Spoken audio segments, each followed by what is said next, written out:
10 seconds? I give it 7. That's how we do. Welcome back to episode 13 of Chris and Bob Explain Why MX is Better Than Anime. Drawing Blood. The inside look of our video game, hashtag Blood, and all of your animation questions answered, hopefully.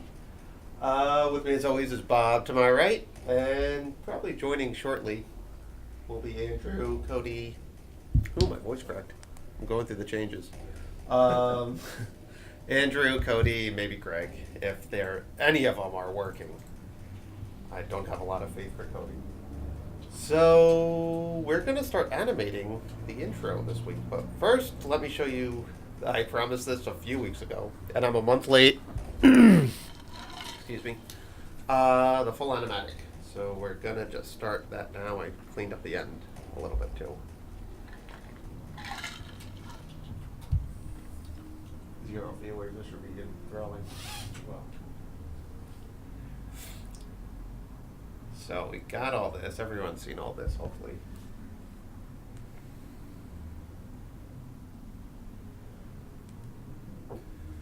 We got Corey running away. All this good stuff happening here. Becky punching. Those. Dragor popping out. Dragor, is that what it is? And this is the part we cleaned up, and I can kind of dissect this a little bit. There's a lot going on. Yeah. Chaos Tune in here, what's up? Oh, how's it going, Chaos Tunes? Are you animator too? So there's 3 animators watching, if you include myself and Bob. So good to have you back. Thanks for tuning in. We just started here where we're going to start animating today, finally. So I just went over the animatic a little bit, and I'll watch it. We'll just watch the end one more time since that's all new. So we got all this attacking happening here, and then we kind of show the hero shot of all 3 characters, then one more shot of danger. I'm an illustrator and animator from Jamaica. Ooh, you and Joe Whimsy. Is that who tuned you on? I'm gonna butcher this name, Ruben Hall. Joe Whimsy turned you on to this? I know she's from Jamaica and an animator as well. So we ended last week around here when we were getting Becky up Dragor's arm, but I had to get the rest of the 3 characters, so we have Corey climbing up because he's scared. Kristoff right around here. He's kind of slow. He gets left behind and jumps back in. And hopefully all their character stuff's kind of showing up in each one. And what I like about these kind of quick things is hopefully the replay value, because people might have missed something and want to catch up on it, watch it a few times. And they come crashing in at the end. But like I promised, we're going to do some animation today, so I'm going to start that. So what I did was, all within the same file, I grabbed a bunch of these frames, I think up to here. Nope, up to this point. Of Becky kind of doing her first thing where they reveal there's vampires and stuff. Control-Alt-C, Control-Alt-V, and put it all in one symbol here, and I didn't move any of the frames or stuff, so hopefully I can just replace this into the animatic as we go on. Oh, okay. Yeah, she's great. She always advertises for us, and we're very thankful for that. Plus, she's a really good artist. Double bonus. So I grabbed all these frames. I kind of turning off the background here, and I'm just going to start laying out these characters. You can see I sort of started with Becky. Oh, my control's not working. Oh no. So she looks up, has a reaction here, then these characters come in. So I'm going to start laying out all these boards. I'm going to start separating the characters as well. So I did a rough sketch of this vampire here, and we're going to clean him up. Now, you'll see up top here, I always I don't always do that. That's why we had some confusion this morning. But I'm going to try to start keeping my notes in here so when I revisit, I always know what percentage and what brush I'm using to clean up. This is brush 4, which I just go down 1, 2, 3, 4. 400% would be where I clean it up. And that's what I'm going to start doing with this guy. Then we'll color him and figure out how we're going to lay him out. Alright, so let's start cleaning him up. I'll keep everything on one layer since this is all action too.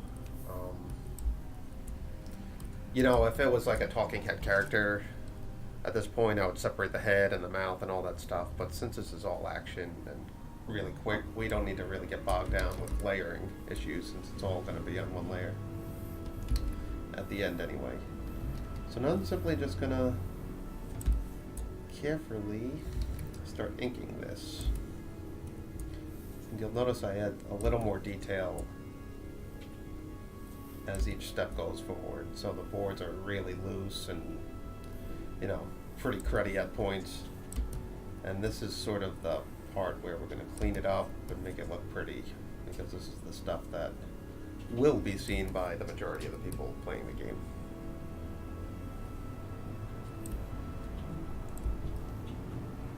Oh, the neat tip about, the problem was I started cleaning up this morning and I did it way too thin at first.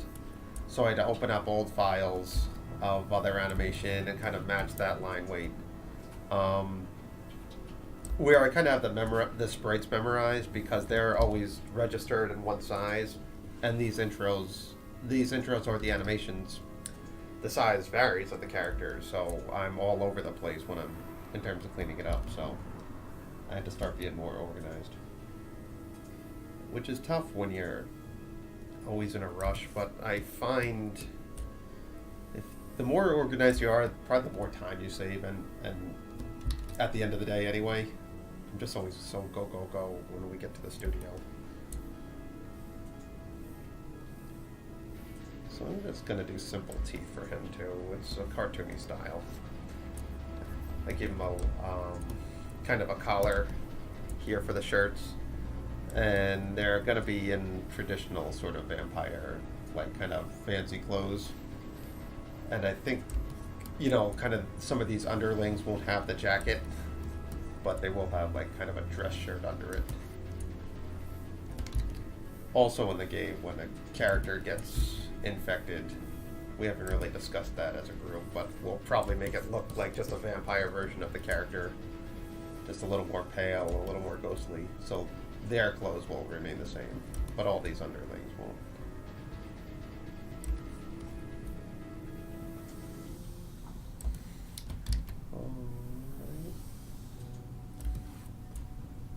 So my keys I really try to tie down pretty. I spend a lot more time on the keys than the in-betweens. I think for the majority people do that. But I want to get all the timing established first, because I always end up changing the animation timing anyway, at least a little bit. Some things can hold a lot longer, I find, so.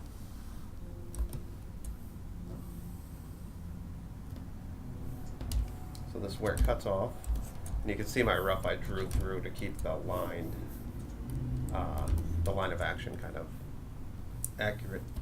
And you'll see my storyboard, I didn't do that, probably because I was rushing. See the storyboard under here. His shoulder's way up there. This will feel a little more powerful. Alright, so I'm going to have to grab another animation file to get the colors I used for a typical vampire here. I think it's vampire. This is one that we've examined a bunch. Get to play the animation. It's going to play a little slow with the background. Yeah, playing super slow. Wow. So you can see when they're shadowy, they're a different color. useful when they're vulnerable. They turn to this color. So we're gonna just use this as the color palette. So I'm gonna grab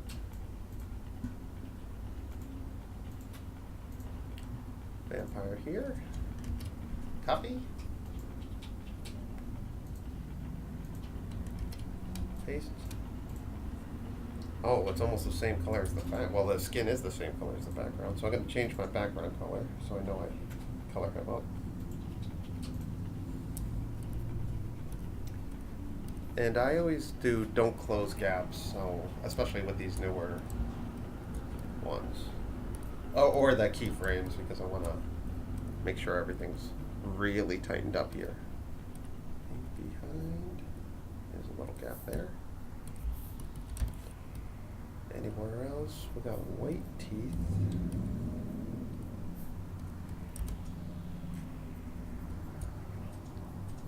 This would be a skin tone. This would be the gray. And his eyes, I'm going to probably use the same red as we did the outline in the. This is open. Which is a very vibrant red, so we're going to make sure that's color safe by the end. I don't think that red is, to be honest. No. We use it all the time, though.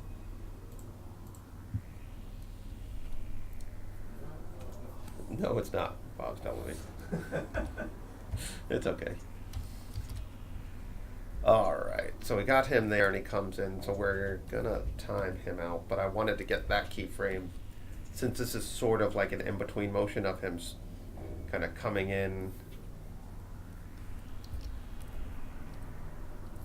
He like comes in, like attacks that way. Kind of makes a swipe and swipes down, so the line of action is going to keep going that way. So what I would do for a keyframe of like this one, keep the line of action sort of on that. Now I'm going to rough out this one.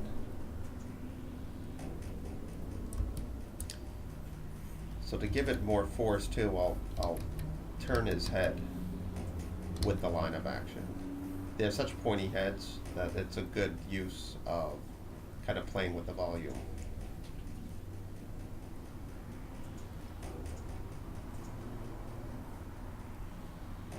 And a lot of people say I do some, fairly clean boards, and the reason for it is I want to be able to kind of use those as roughs. I'm going to give him just like teeth.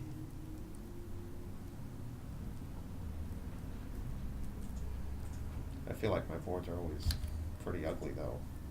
I don't like to really show a lot of it.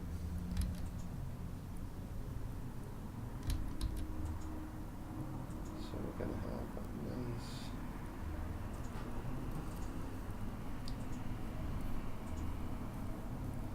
push here. Now, he's coming in and kind of clawing at her. So what I'll do is have the arm sort of set up for a claw. Like the arm will have some drag on it, and I'll play with her silhouette after that.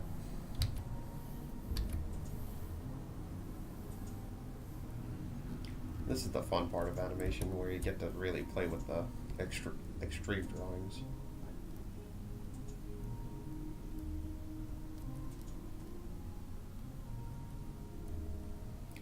Their fingers always come to a point. They have kind of talons. I was hearing your background noise. I thought it was the neighbor. No, you'll hear that though. You'll hear someone. Friday comes around this neighborhood, and people celebrate early. Thursday. Oh, it is Thursday. Yeah. Yeah. I'm on Friday time. Is the music loud? We can turn that down. Is the music too loud? I don't know. We can even turn that down in here.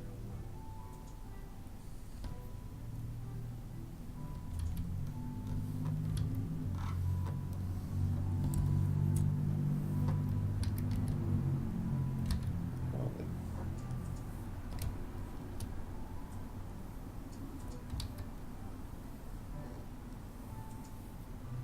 So we're gonna that out.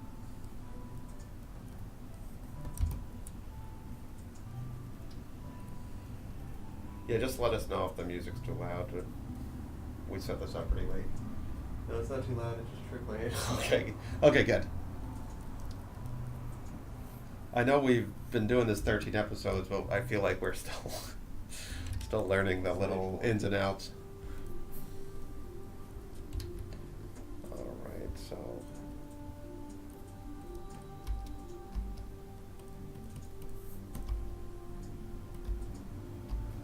so to make that quicker, I'll probably end up going like that kind of timing for that and have them settle.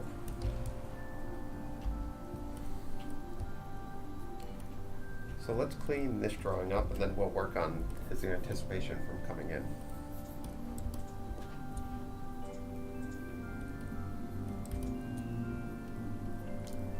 All right, brush 400. See, now it's stuck in my head. Now I know. Till next week when I say 500 and you guys are gonna have to correct me.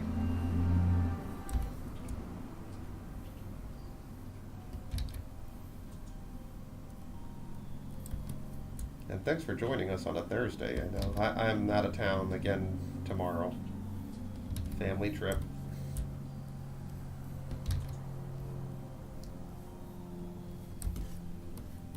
Let's see. I always do that.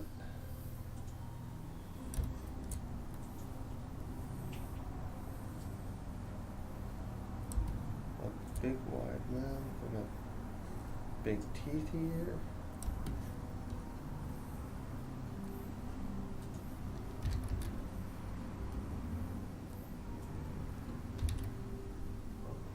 I'll be here most of the day. Client deadlines Tomorrow. Yeah. We are kind of on client time too.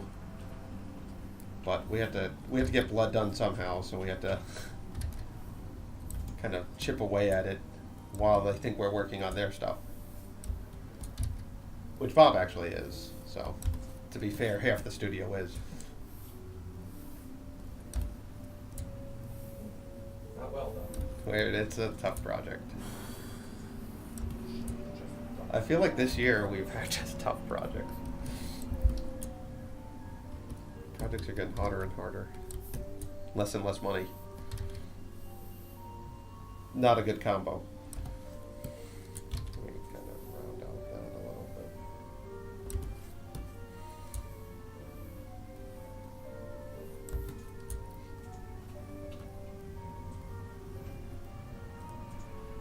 Hey, Yuki Animator here. Can't stay here too long. I wanted to say thanks for answering my questions on Facebook a few weeks ago. Loving the series so far. Hope I can watch a full stream at some point.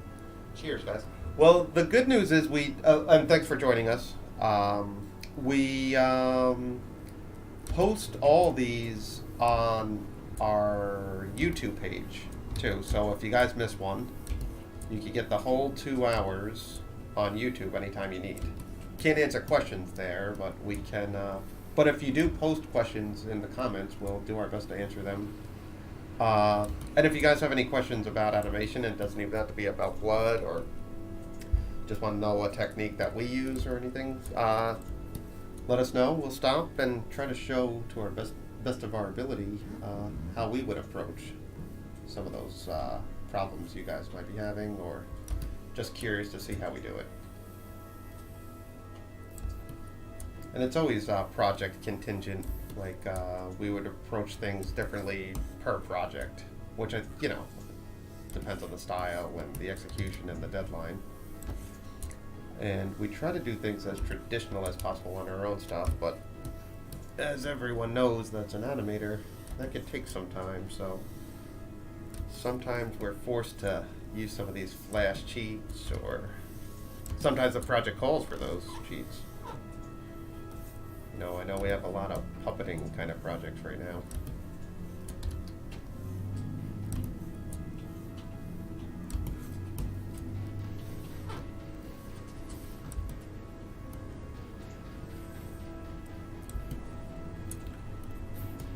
All right, so we got him here.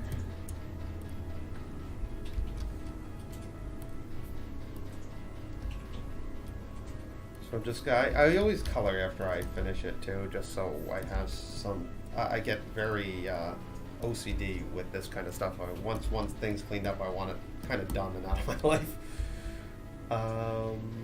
White teeth that I think we use. Whoops. I'm gonna have to open up that blue again. I think we did a.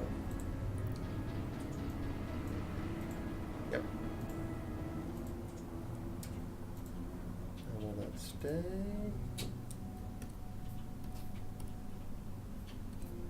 Yeah, I always want my stuff done. I know a lot of people rough out things first, but I find this way a little more intuitive.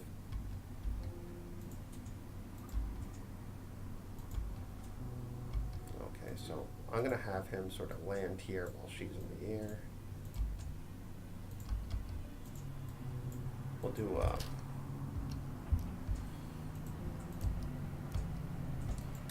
so this will be the full settle. Like that'll be the last pose. And the antics of puncher. So we're gonna do a quick kind of overshoot here.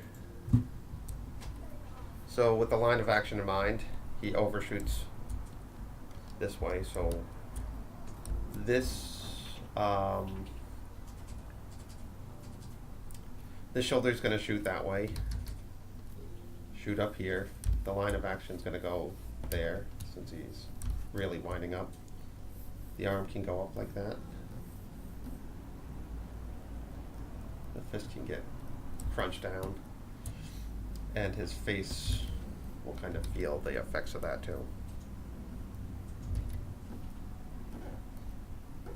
So everything's going to be a little squashed here.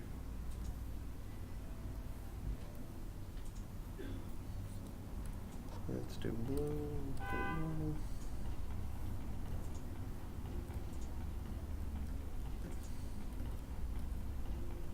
Alright, get that down here. His furrow is going to go down like that.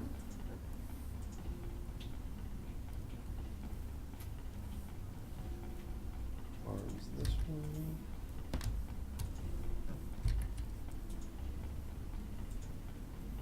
This whole body is going to twist kind of that way, almost like an S curve here. So we'll keep that line.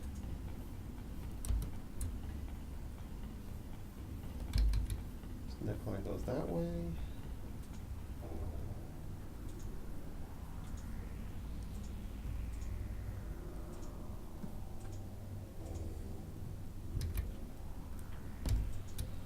So it's sort of his torso's twisting. His hips probably stay on the ground, but the top and his shoulders are kind of twisting towards the camera.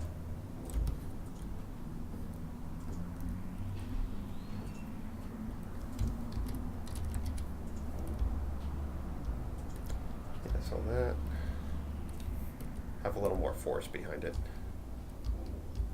And you know, once you add an in between, don't feel like that. And while we're at it, get out a faster. So he's coming in from this way, so I'm going to just draw a line of action. Just rough out the head a little bit. This is something I'll do two roughs at.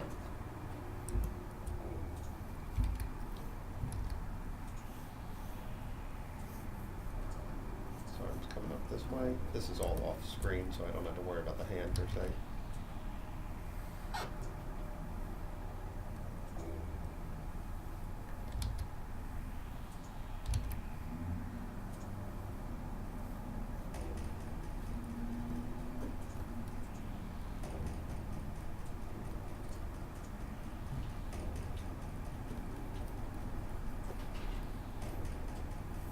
You know, I just kind of keep it this rough too for just the line of action stuff. Just see if it's working at all.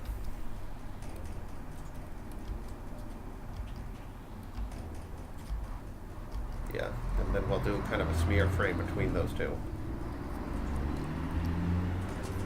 I think that'll feel really kind of powerful Plus you can add camera shake at the end too.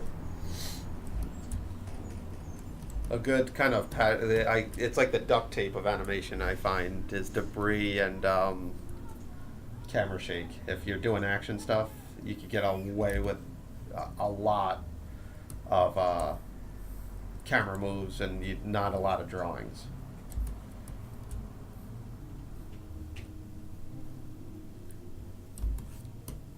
So I have the cleaned up version behind it just so I have a reference point of the extreme.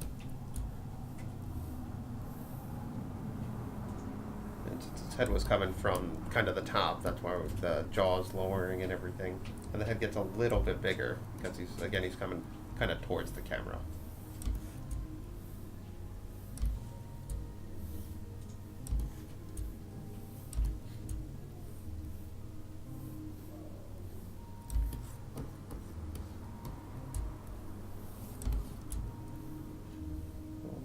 Get that furrow down.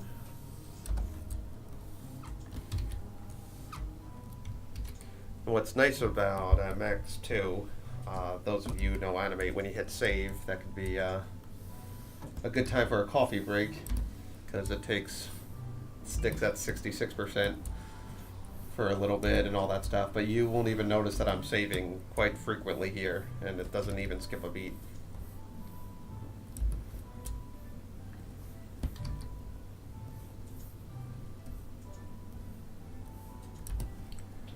Chest kind of goes up that way. We can do a twist there. Shoulder going way into the screen here. You can expand the fist a little bit to be a little more kind of crunched because the elbow's sort of stopping it at this point.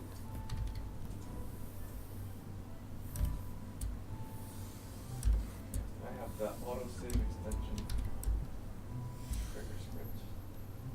Yeah, Bob, we're working in Animate now on a client project, and Bob has autosave and I didn't, and I got burned pretty bad Well, he's got yesterday. Another extension. I don't know. Exactly. Oh, is that for another version of Flash?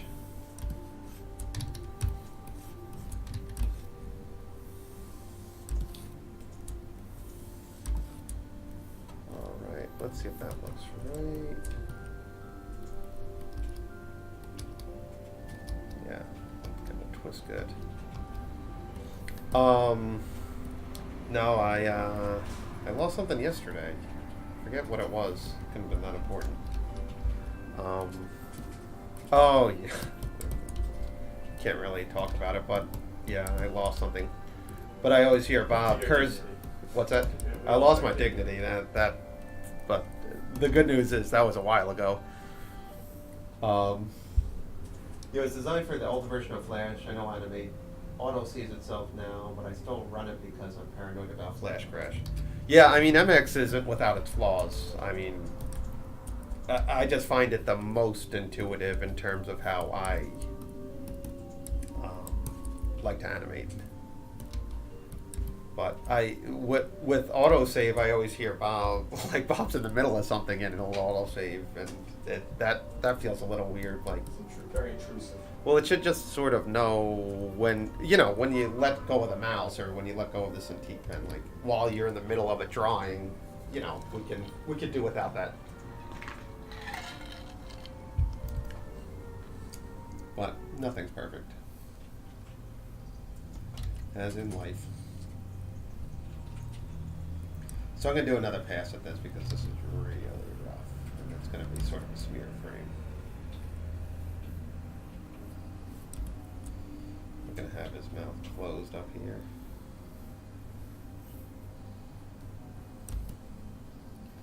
So his arm's coming up from behind here. When I do shoulders with him, sometimes I give him like those shoulder pads just to give it a little more attention to detail. Don't have to worry about that again.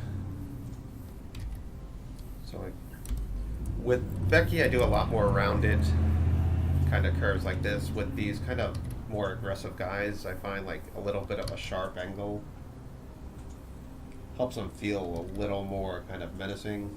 or a little, just not as cute. So I'll do kind of like square it off a little bit where I need to. I mean, I would do that with the back here, but I just want to keep this line kind of like this line and this line a little more accurate, so.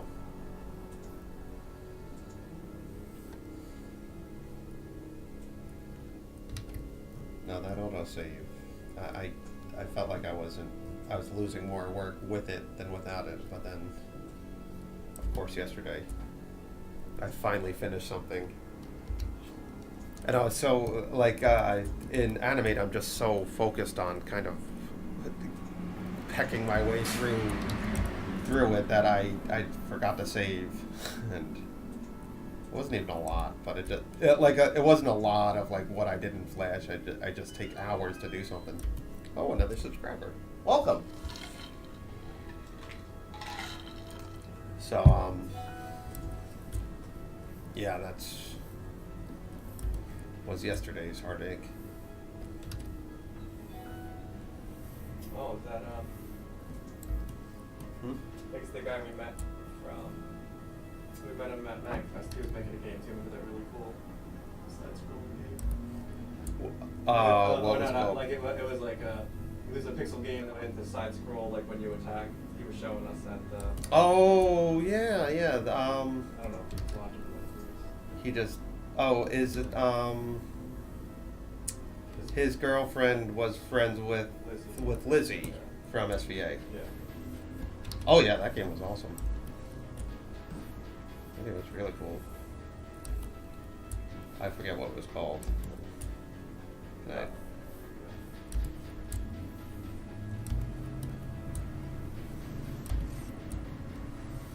Yeah, it's a small world. The animation included, but we when we went to MagFest for the first showing of Blood, we ended up running into one of I have a thesis student that goes to SVA, and we ran into one of her friends, and MagFest is in Baltimore, where everyone's from New York, and we're part of the animation scene, not really the. Okay, so he is watching. Oh, it was, huh? Thanks for joining.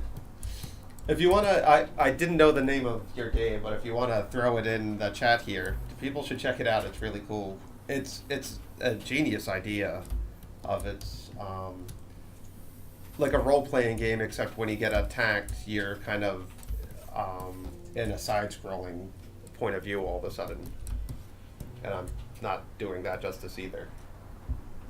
Yeah, check this out, everyone. You'll like it if you like games. Especially if you like role-playing and action beat-em-ups. And a beautiful pixel art, too. Was he doing all the music for himself? I think he did all the music, he was saying, right? Yeah, that's great. Oh, it was really nice. It was also the first person I met with a tweet that got 10,000 tweets or retweets or likes or whatever you call them. When we're hovering around the 4 to 20 mark, seeing something in the 10,000. So this could even be quicker, I think, and we'll do a larger set also. So I'm going to do a smear frame here, and then we can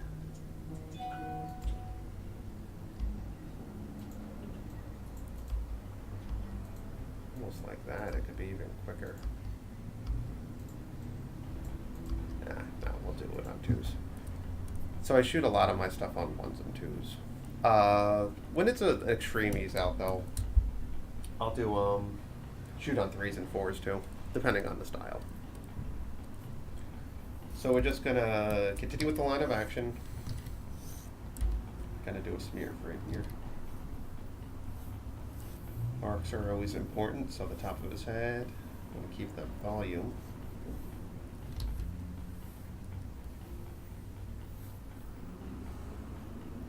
Yeah, it's such a small world. I used to think animation was sort of this insular thing, and then I was surprised to see the indie dev scene the same kind of, almost the same size. It was weird. I just felt video games would be a little bigger, and it probably, to be honest, it is. But it was just nice to see that all the similarities popping up from animation and game design, and it's all just creative storytelling, so it makes sense. What I like about games, though, is that I feel like you could tell a lot bigger of a story with the same amount of art. So his teeth are closing in here, and his tongue right there.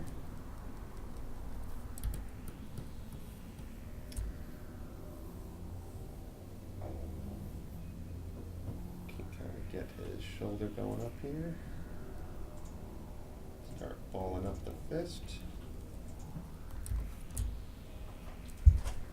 Your demo was. Oh, you got to play it. Oh, thank you.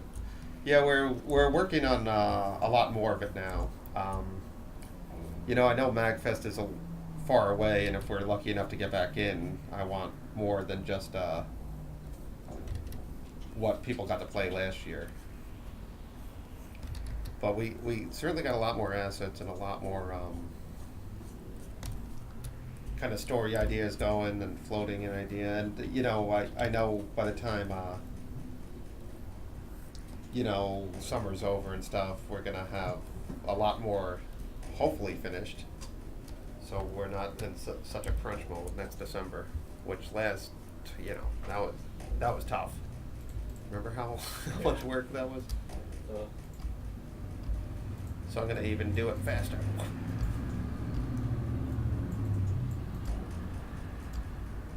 So I just favored this side instead. And we'll add the speed with Becky jumping back and all that stuff. So let me clean that up. The settle, you don't really need to see me in between. That's sort of boring. So I'm going to start working on Becky going away. Maybe some of that verbiage, because I know I took away the growl in this one. But I'll add it back for the storyboard's sake.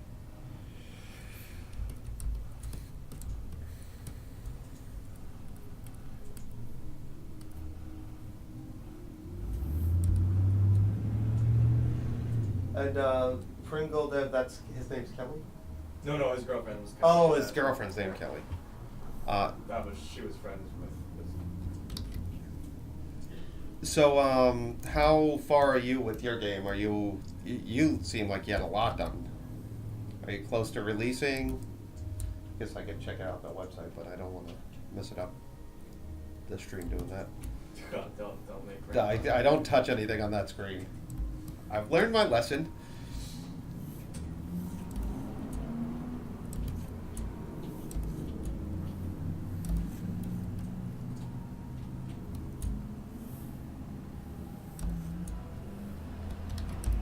I'm pretty close to finishing the demo. I'm hopefully launching the KS in about a month and a half. Yeah, I mean, you have a built-in audience, so I'm sure Kickstarter will treat you quite nicely.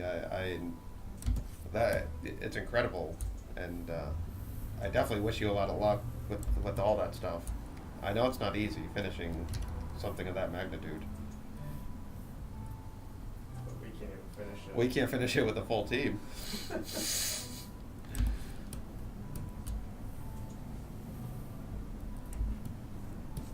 All right. Now that stuff is done, development's going a lot faster than I guess that's hopefully how it's supposed to go. Once you start getting. Yeah, I don't. It's weird. I'm just so used to doing films and stuff that I feel like it's not just a drawing thing now, though, for us. So I feel like the brunt of it really lies squarely on the programmers, Andrew and Cody. Well, that and the 7,000. Oh, we still have. things we have to make. Well, we still have a lot of assets, but I feel like once the assets are done, it's sort of still you're still far from home. Making sure everything works is, I feel like, probably the hard part.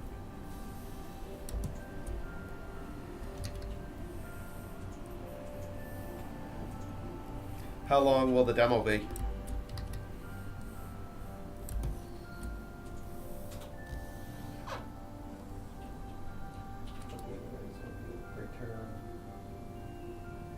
Oh, you still have a lot of assets too. Yeah.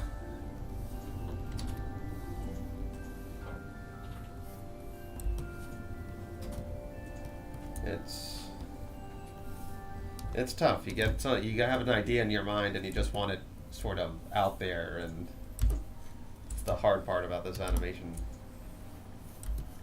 Is I know what I want the intro to look like. Not just get it done. Oh, 40 minutes, that's great.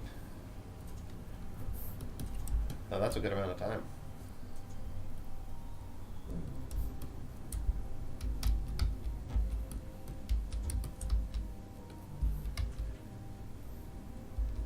And what I'll do, we'll add some spit coming out of him, or maybe even blood.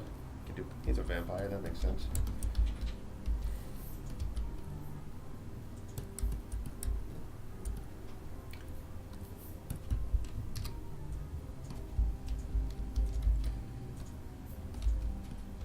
And so what I'm doing here is also just building right over the animatic. That's what I also like about, I mean, you could do that in Adobe Animate too, so that's not though it's a little tougher. But that's what I like about working this way, is you're just using building blocks. This feels too slow still.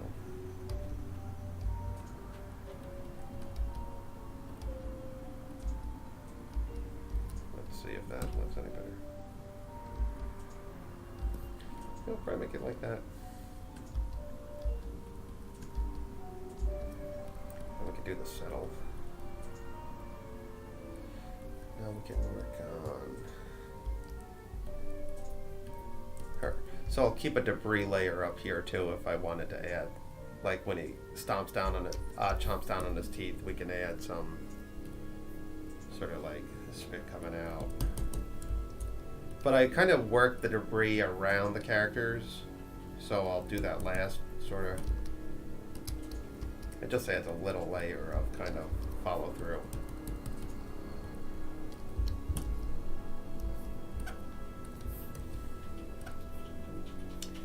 So I'm gonna just erase everything that's sort of the vampire. I kept everything on one layer here, so just to keep Becky in there.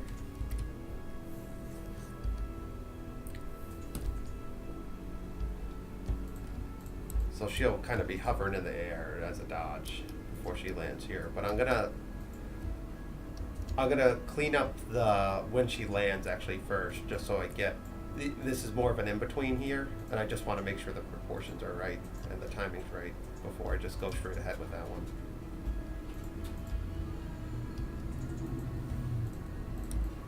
So let's see, this is not a great drawing of Becky, so we're going to have to improve upon this. So the vampire's right here. We want to kind of remain like we're going to have him stare at the eyes, so the pupil direction is pretty important here. She's further away from the camera now, so I kind of ditched the nose, though I'll see what that looks like. I know we do it in the sprite sheet, but it might look a little strange here if she's this big. So, and Becky's just a giant head, sort of, right, when she has her, like her little cowl on. So we're going to make it an even bigger head, I think, just to...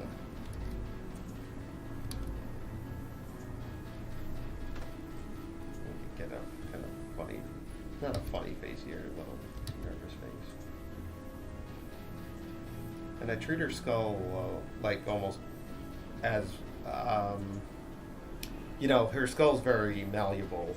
Like we can make it any kind of shape we need to kind of magnify the emotion we're trying to get with her. So I'm gonna kind of make her eyes a little bit like.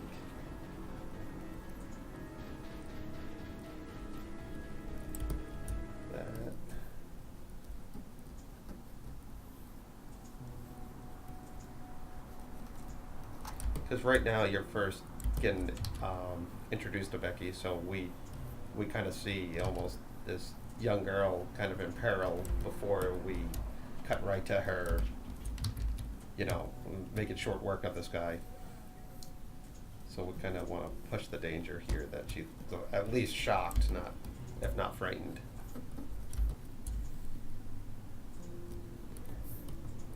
And that landing too will have a little settle, I'm sure.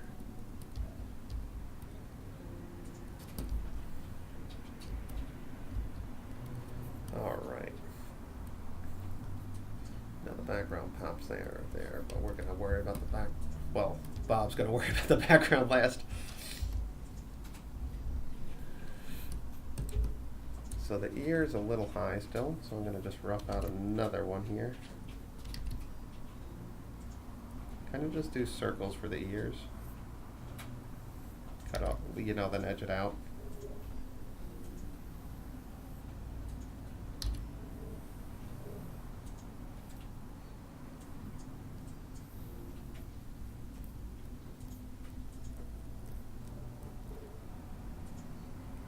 Got her eyebrows too.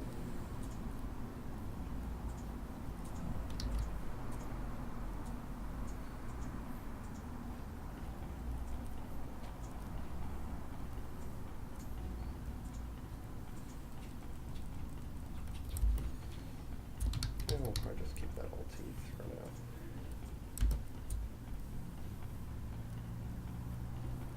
Yeah, that's a little better. Haven't drawn her in a while, cleaned up. A lot of straight lines when they're on the ground. It's a flat kind of style, so I don't mind it.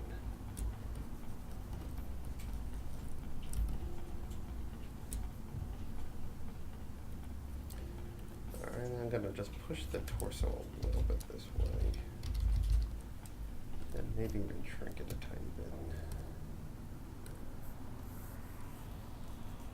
Wow, what's the intro? The intros, they're gonna be for the game. Oh, it's intro for the game. I could show the whole animatic. Show the more people are tuning in. So yeah, this is our intro for our video game Blood. I'll show the whole thing.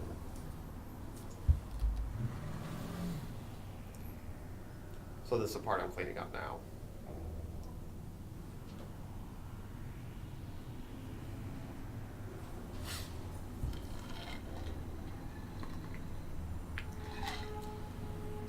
Just kind of showing all three of the principal players in the game. Not that you can play each one, you can really only play as Becky right now. But these are sort of the main characters who are kind of in on it with her.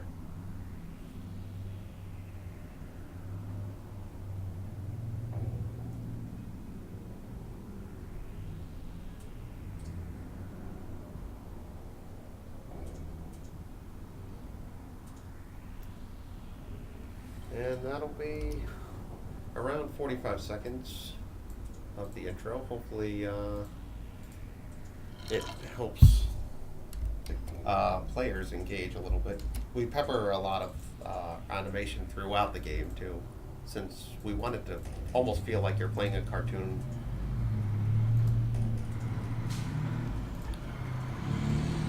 Alright, so let's clean up this one and then we could work on kind of dodging him at the right, kind of, I don't want any of the lines to cross here, so we're going to have to kind of change her body shape there too. Probably the drawing. I'm not in love with the drawing at all. Alright, so let's make sure she's cleaned up. 400, brush 4.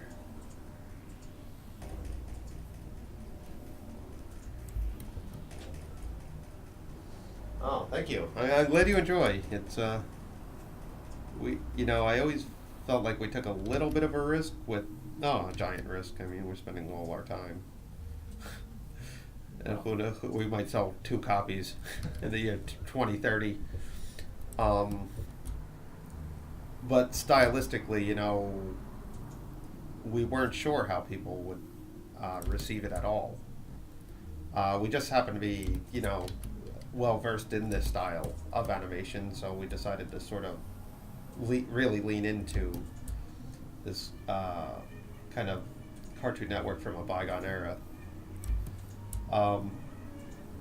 But when we see stuff like Cuphead, which no one who's playing it, I'm sure, was around for the 1930s animation boom, but people seem to like that and gravitate towards it. So hopefully, even if you weren't a kid in the 90s, you can kind of see where we're going.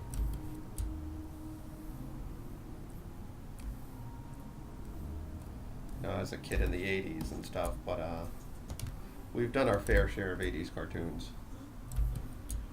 And it almost feels very saturated now, like the 80s motif. It seems like 90s are sort of doing what the 80s did a couple years ago.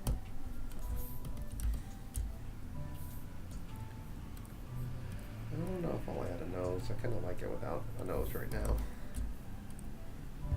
It's just a button nose, so it'll be easy to add if we need to.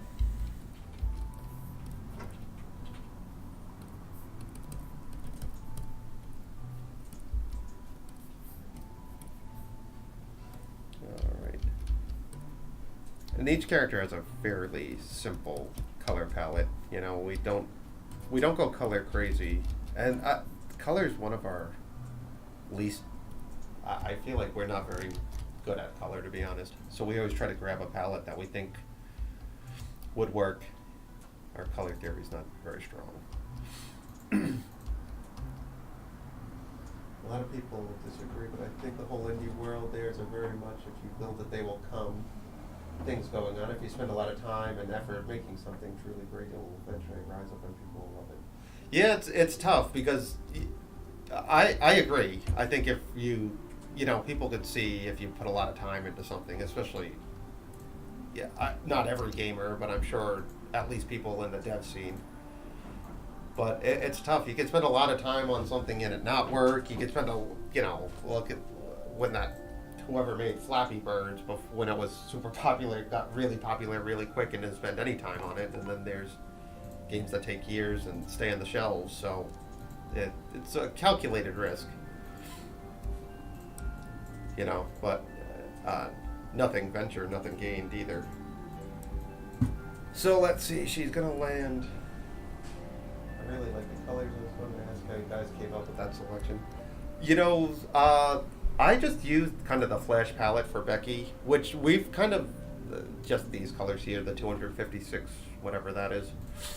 But when we did the side characters and stuff, we just grabbed kind of a color palette from we looked up stuff like Dexter's Lab and stuff and saw what kind of colors they were using a lot and sort of just made a color palette from just referential stuff. They seem to have a lot more knowledge of that than we do. And it's weird because we have so many choices with colors now that I feel like when you limit it, it kind of makes you think a little different too. So we'll use colors that don't exactly make sense to me personally, but then it sort of works. Let me see if I can find. Let's see, characters. Bust up characters. Like when we did those are, and that works too. But there's this bus here. You can see a lot of the same purples going on here. I might never have picked a yellow for a skin tone for him. I just used the same red as his pants for this guy's skin tone, and I just kind of picked I don't know, maybe 20 colors in this whole thing, and then just forced myself to think what didn't I use and kind of fill it in here. Like these two could be brothers and they kind of switch out the colors and stuff and all that stuff, and his skin tone's the same as her hair, and so I just sort of based it on that kind of stuff. And this is a play of, these are all sprites that are in our game already. This took a while to do, all these extra little animations, but we want everything to kind of feel alive, so I think it was worth it.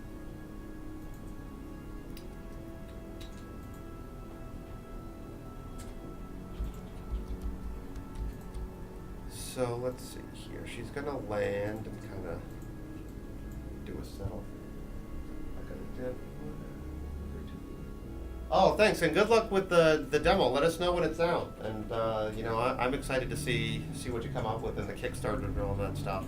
I'm excited to see you succeed because I think you really have something nice there. But thanks for stopping by.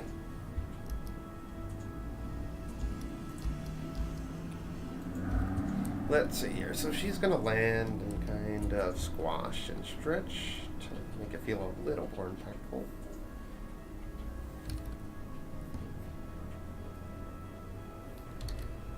So let's see, we're gonna really play with that.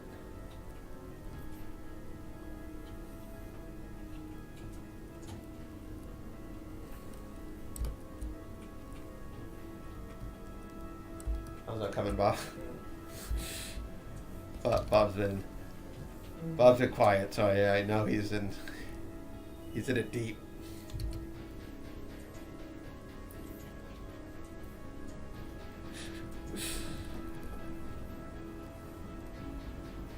Oh, quiet work.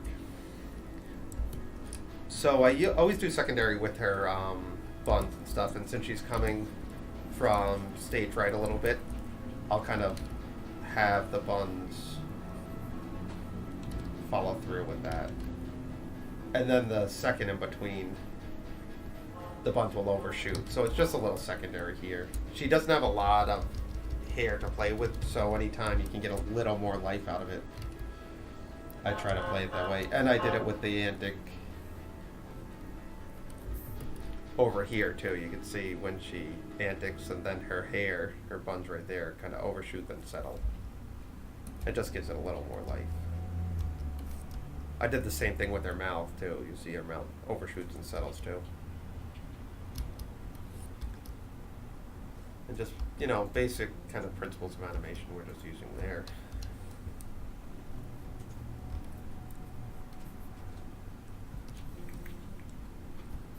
All right. Clean that up.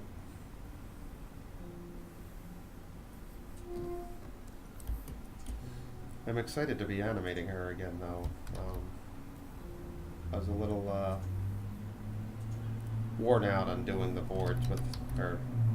Our boards are always so rough, but I wanted to show sort of a cleaned up version, so anyone in the audience can kind of see our thought process on what we send our clients.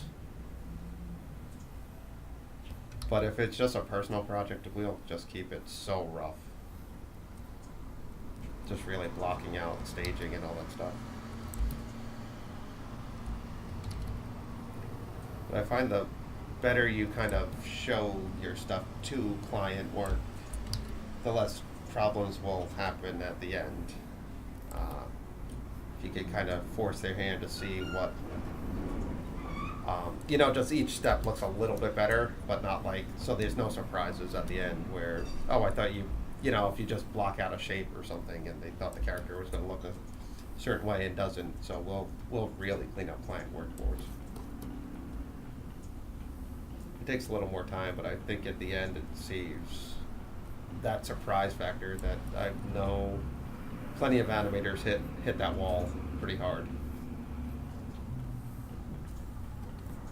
And hopefully by the time you get to animation, the clients only have minor changes, though that's not always the case.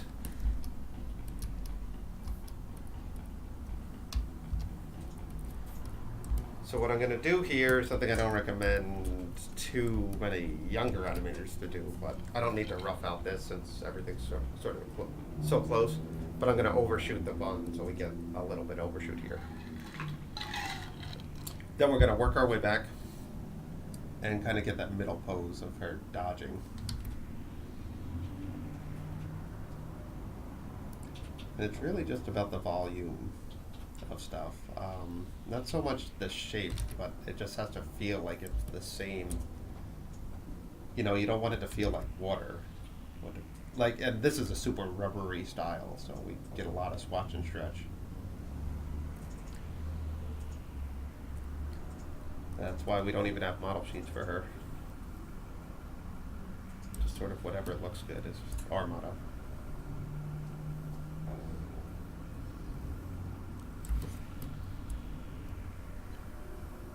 A lot of heavy breathing over my nose. They get rid of shit out of it. But yeah. We gain nothing but lose everything.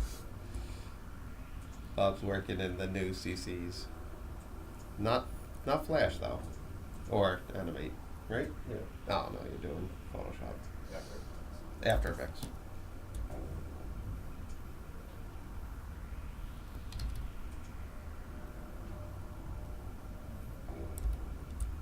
Just fix that little hair. This is why I don't recommend doing this. Sometimes I get too lazy.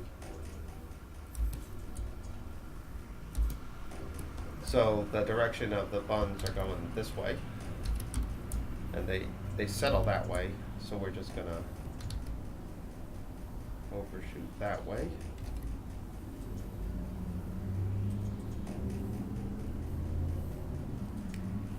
The shadow kind of follows the contours of her skull here. This might be too much of an overshoot, but we'll see.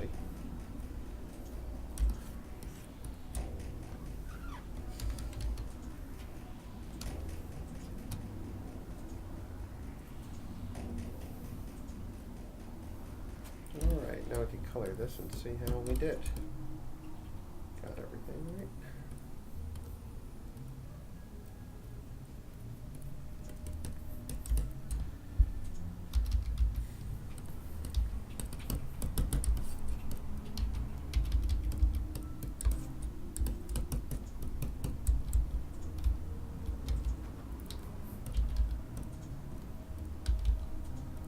Alright.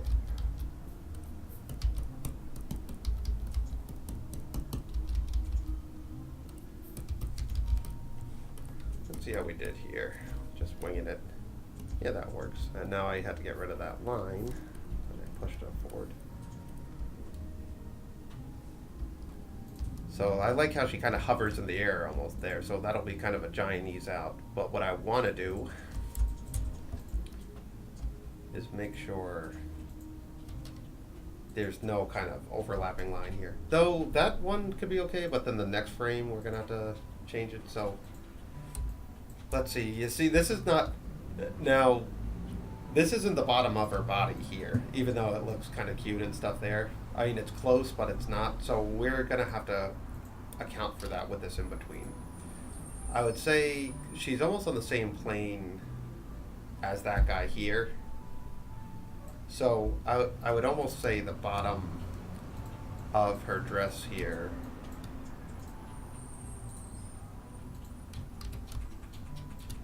a little bit higher, probably around here. So we just had to keep in mind that when I'm in betweening that, the bottom of her dress, it feels like it gets a lot longer there. But that's not necessarily the case because we're just not drawing that bottom half here. So I'm going to keep this guy in onion skin. I'm going to kind of map out the arc here. So she jumps up. She lands here, arcs here. So her head's a pretty good level right there. So, but what I want to do is kind of squash her face a little bit because she's really kind of jump. And when you jump up, and any animator has, who did that ball test, is always when you're at the top of the arc, the ball kind of remains a circle when you do a bouncing ball thing, and then vice versa when you're going up, it stretches and then elongates when it lands. Now this one, kind of the force behind her is in the hips and the shoulders, so she's kind of sucking up into her head a little bit. So that's why we're going to do the extreme head here. Make sure there's force in the body. So I'm just going to move that frame here.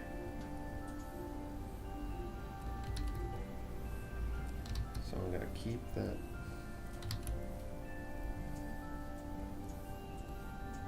almost like that.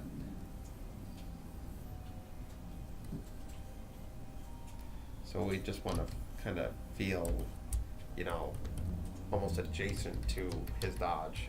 They'll make it feel a little more fluid, I think.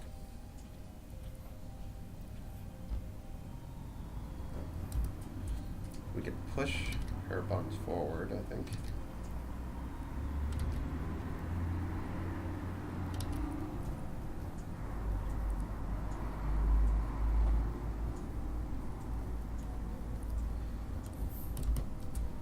So we got that, and then we can just do a simple kind of funny face here. Just gonna do it in a different color.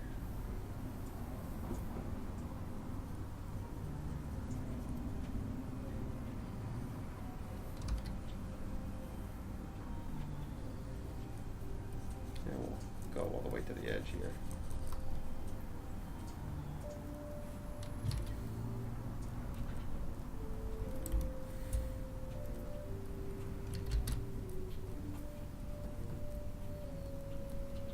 Okay, so that's her mouth, and that head goes here.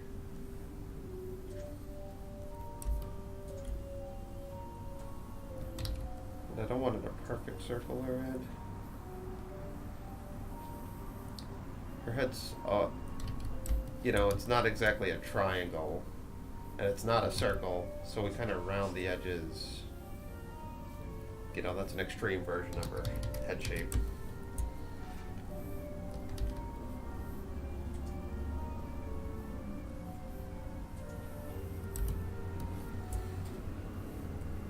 And I think we can make her dress a little smaller too. Like that.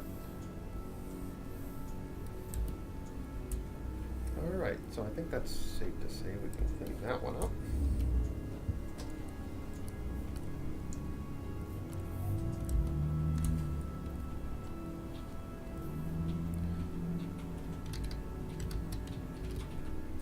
Should we save?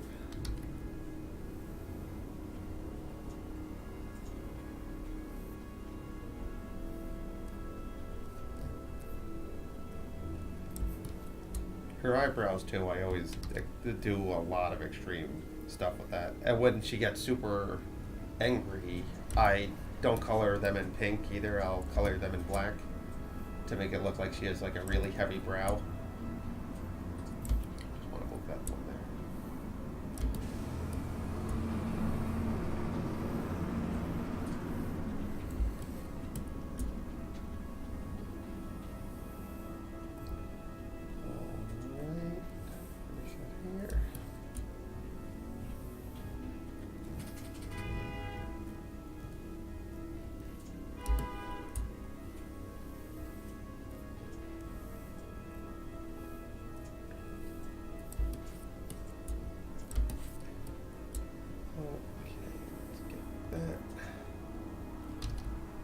The mouth doesn't exactly attach to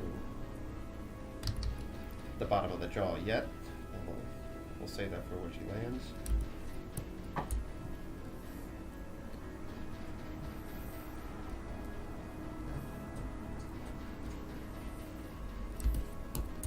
All right.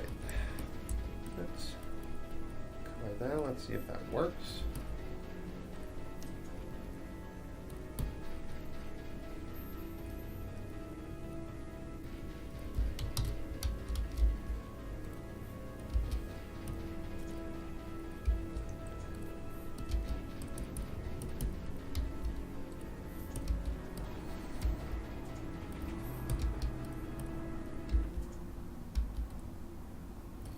Now her tongue and the inside of her mouth is the same color as her hair and cape. Again, just to simplify things for us. And just so it's always in my memory, so I never had to go reaching for that too. Now, what a lot, like, we can go two approaches with this one. We could just have her in between to that right there. Sometimes I find it a little cooler if she does an antic down before she jumps, so it'll kind of, I'm gonna rough it out first, of course, but I want to just see what that might look like. If it looks too poppy, I might not do that. So what I'll do here is a really extreme version.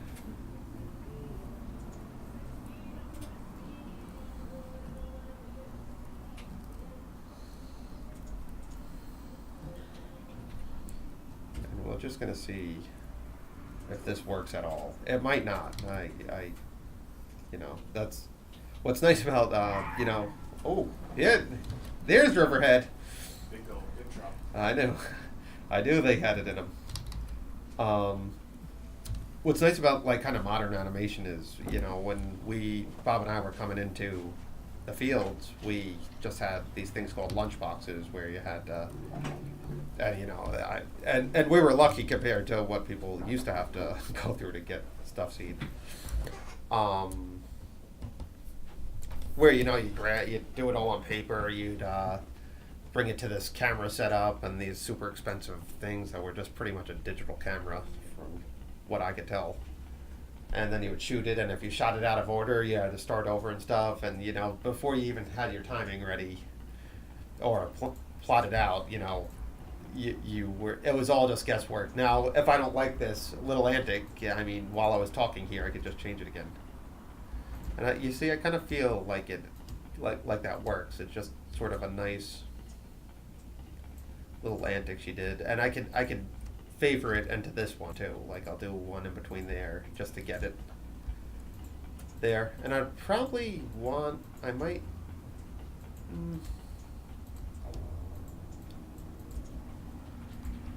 I might change the timing like that so the antic goes down, then she can kind of favor her out a little bit. So I'm gonna clean that one up. I like that drawing. You can see the, you know, her head doing really crazy things, but no, I would never, you know, put this drawing on Instagram or anything like that because, you know, it's so crude looking, but for in-between stuff, you know, whatever makes the motion look right is really what you're striving for. It's not about just a beautiful drawing. In fact, I find most animators who work the way we do don't have a lot of good drawings at all. That just they just get their stuff done, but the movement's beautiful, and that's what animation is just study of movement.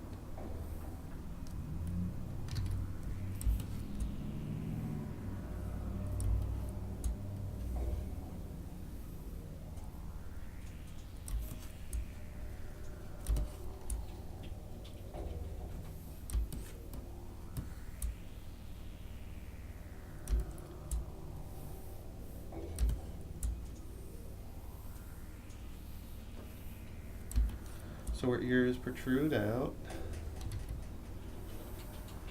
Her body gets a lot wider.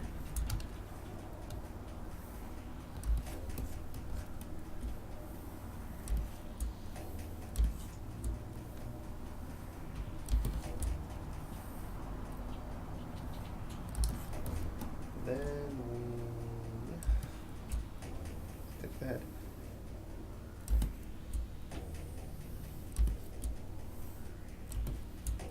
And for drawings this extreme, like, I won't do an exact in between to get to this part. Like, I'll favor the more normal drawing, closer to frame one. When you're doing cutout puppet style animation, do you maintain the line width when the character gets smaller in the frame? It depends. Like, the more complicated the character,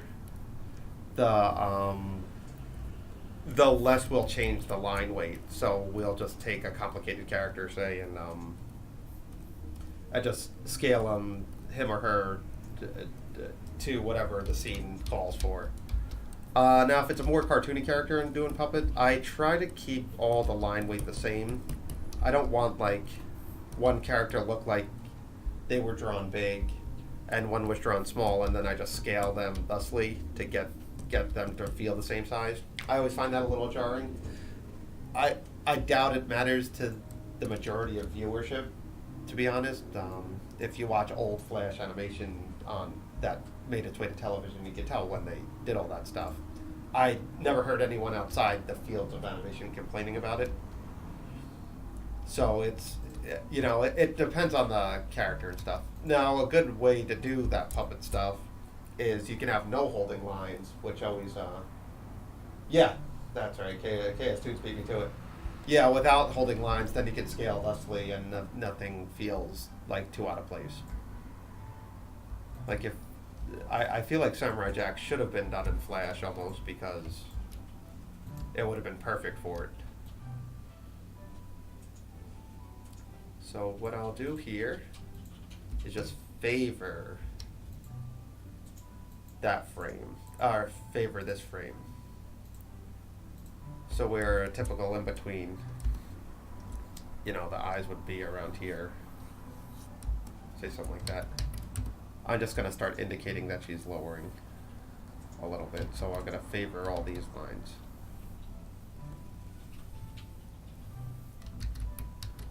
So instead of doing that, I'm going to start with the head.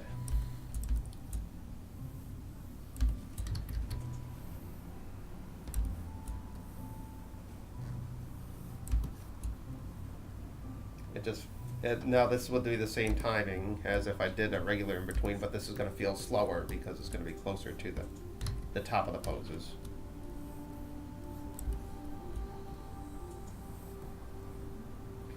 Yeah, no holding lines is it's a very practical way of animating, I find.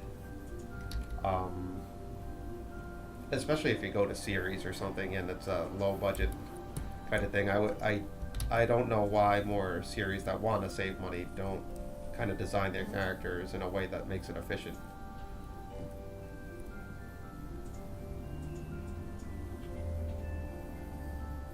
It's probably where Flash was intended to sort of do it that way, I think, too.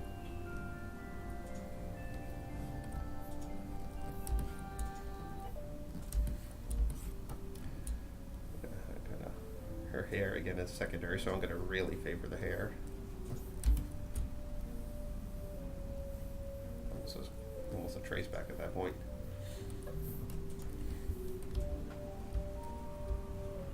So you see, it feels a little slower that way. And then this one, I'll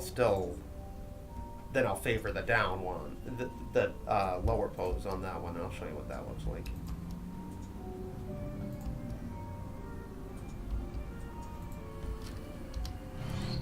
Clean that up.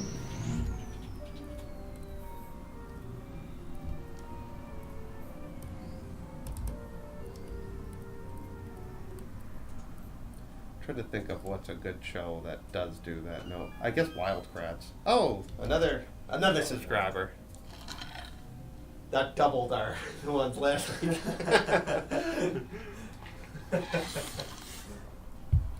Wildcrats is sort of a good show that does that no holding line. I'll probably just cite a bunch of kid shows since that's what that's what I'm allowed to watch in my house. My son's got the lay of the land down perfect.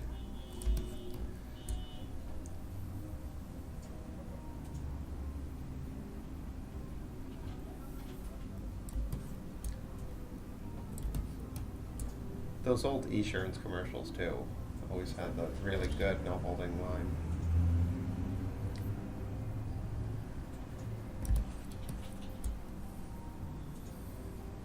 I remember when those first came out. I was still very young and in the field, and I was just blown away. You know, I was really into Flash, and I could tell from what I think they were done in Flash, and I was just always blown away by how they set those up.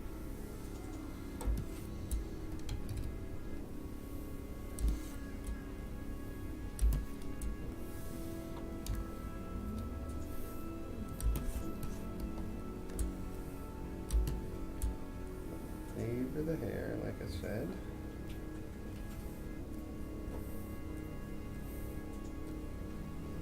They were Reuben. Someone I think was.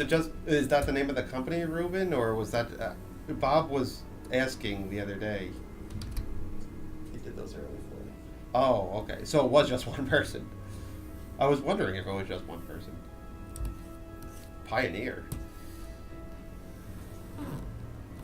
What are they doing now? Does anyone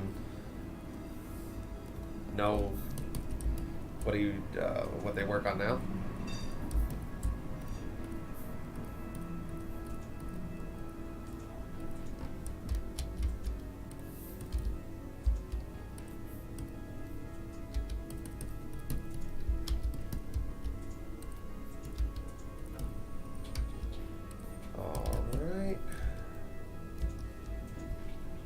Favor this side going up, so it'll be very close to this drawing to really feel the antic here.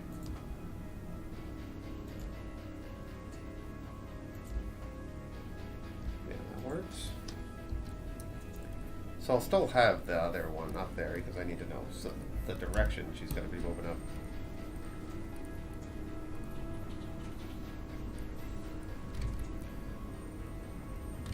So I'm going to kind of lift this head up while keeping the same volume.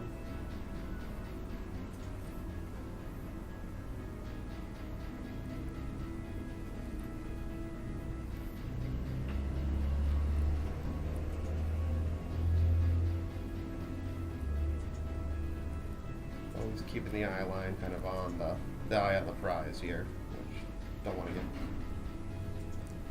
Sorry, I have to go. Where do our guys are? Oh, no problem. Thanks for stopping by. Thanks for helping us out with that Reuben thing too. Yeah, I don't. I wish I knew his or her name, but like what he did. But whatever they did was brilliant in terms of early Flash.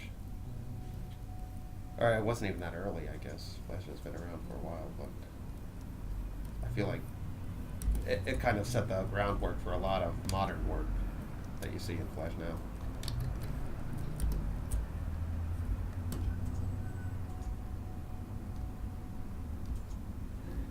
Works for me.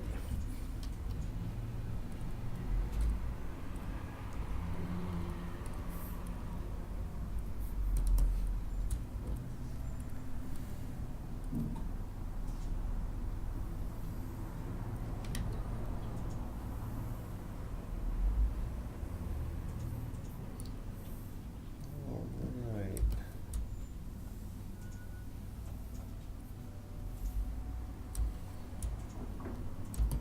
And I find you get a rhythm with this sort of stuff too, like cleaning up becomes a little quicker every time you're kind of in cleanup mode,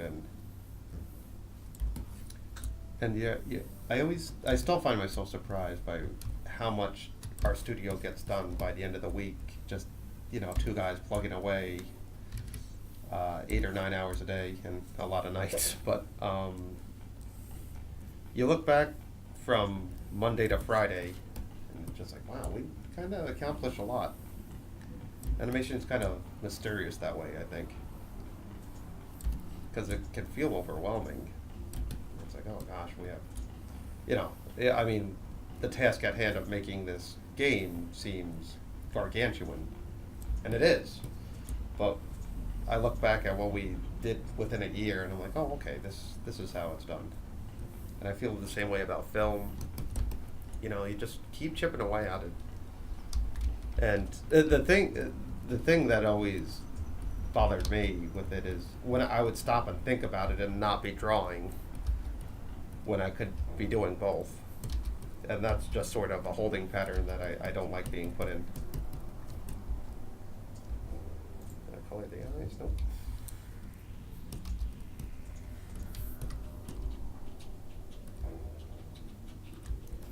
Okay, so now, since we're dodging him, so she's going to shoot off, and we have to get to that point. Now, we have to be mindful of the arc again, because I don't want it just in between that'll feel too straightforward, so we need to have her kind of go. It's not a giant jump, but it has to feel like she's doing that. Now, I don't want her to go straight down like that. I still want her to keep floating, so with the head as almost the focal point here, we're going to kind of keep the head in place and keep the dress kind of moving here. So we'll favor with the head here. Now the head will still remain up here, closer than the other one, obviously, and than the last pose.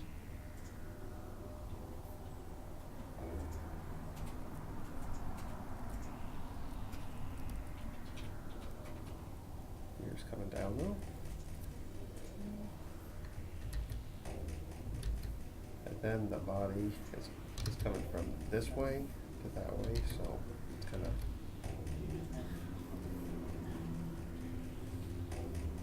shooting out.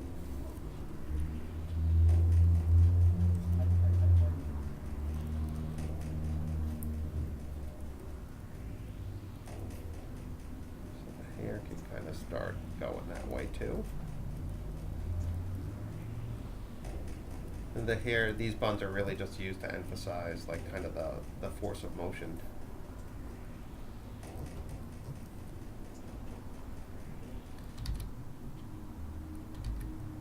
Kind of keep that there.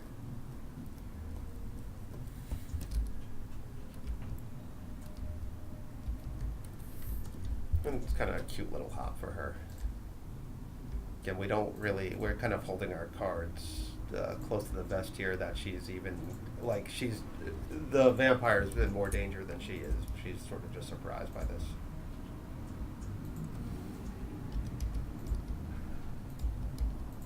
And then when we start going down, we'll still favor her, like in the jump, but we can flare out her dress too a little bit here, so it feels more like cloth.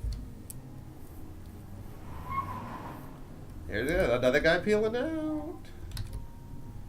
Everyone's in a rush. Just a soldier.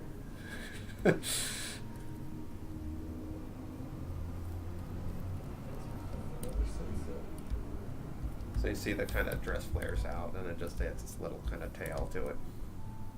We could always change that timing too. So that feels about right.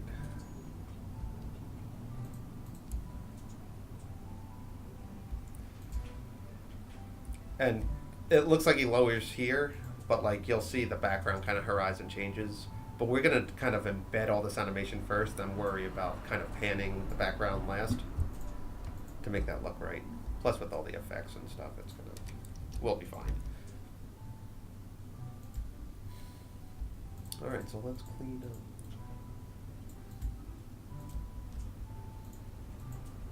Oh, no, that's the one. That's not true. Okay, let's clean this one up first. I'm gonna drag this keyframe over there. That's the in-between between that and that, but I don't want to get confused by it right now.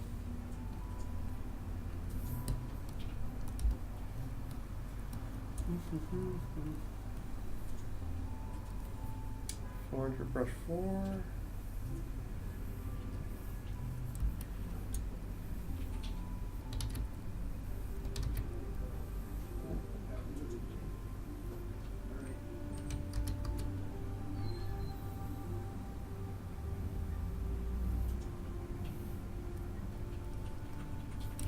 So the eyelashes almost go above where they were before, but we're favoring everything to, like, the force of her jumping up is being favored in this case.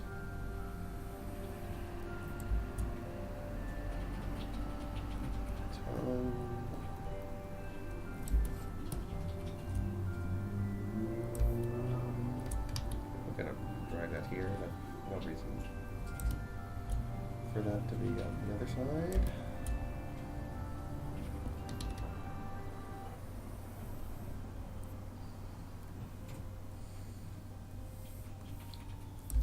Right, the hair follows through. If you're just starting out too and want to just get timing down, you could always put the hair on a different layer since it has to be secondary. You always have to be sort of pretty mindful of that stuff because it could feel pretty wooden. And you'll see in puppeting kind of animation, when you kind of time things the same exact timing, it just feels a little lifeless almost. So I always, puppeting's a great way of figuring out how to time stuff too. It's not just a practicality tool, but you could kind of change, like, one could be tweened at negative 100 and one could be tweened at positive 100, the same timing, and you get a different feeling from it. Flash gets a lot of, or Animate gets a lot of sort of negative attention in the animation field, especially with the older crowd that's been in the field for a while. But if you use it as a tool just to animate and kind of figure out your timing, I have a lot of respect for anyone who can do that.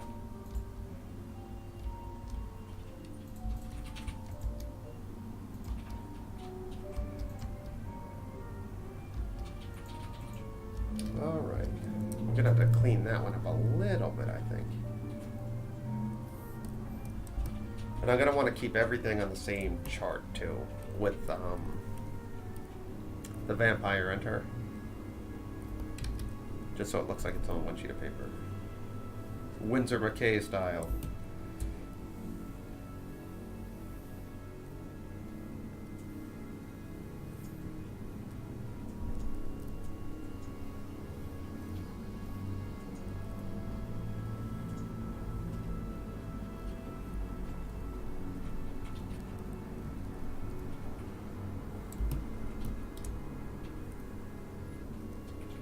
have to lower her eyes a little bit here to get their hairline in.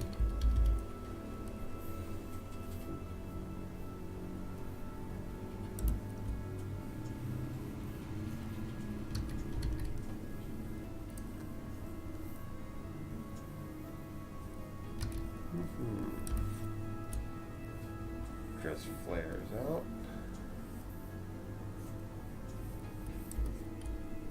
Okay, so we're clean that up now.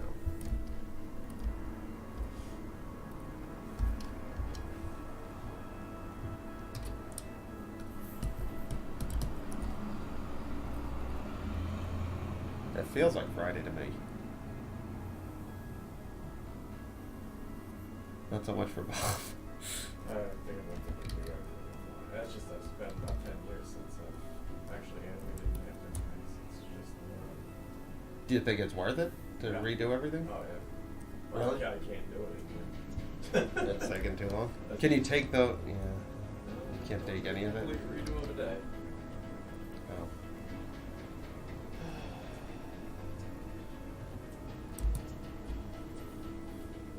You think it's not worth keep trying at it though? I think it's time to play sort of ditto and start over and over. Well, it's a shame. It looks so good. No, I'm not being facetious. Like that looks like something that could be good. I'm sure it could. I just don't remember how to even animate it. It's just so complicated.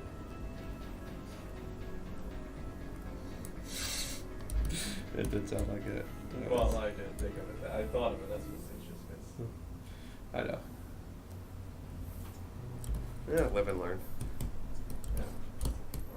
I mean, you could keep plugging away at it. I'm sure if you spent all day tomorrow on it too, you would probably figure it out. You know, so it's not completely useless. Plus, it'd be kind of a nice thing to a feather in your cap. But if it feels like you're not going to get anything done, I guess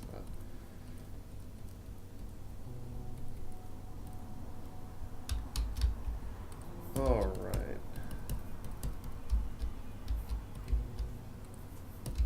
So I add some detail to the teeth because of the landing there. But usually I'll just kind of block out her teeth as just kind of one rectangle.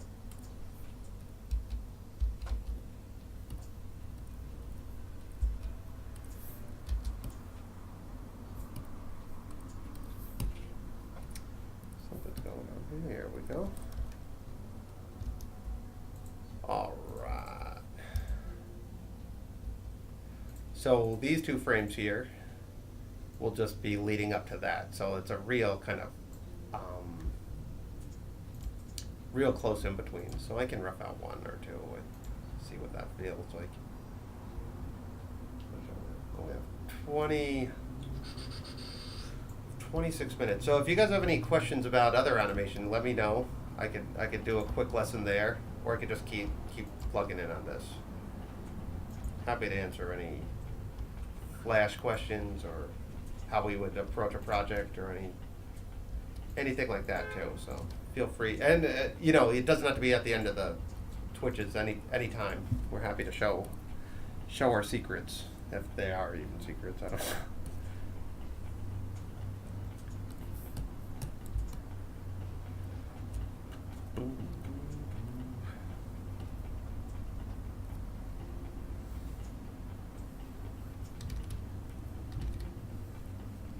All right.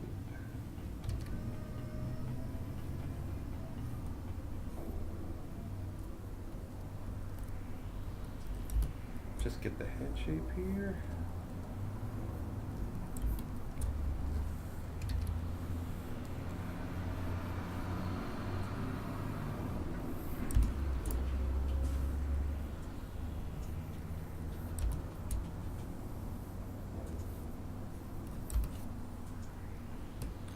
Okay, so the cape sort of the movement here. So I'm going to follow the contours of this and that. I kind of want to make an S-curve almost. Not an S-curve, but start kind of curving the cloth. not just a straight in between.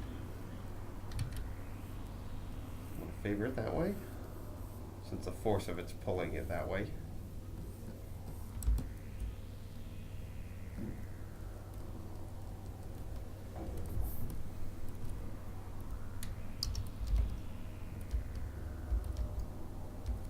Kind of get a feel for it there.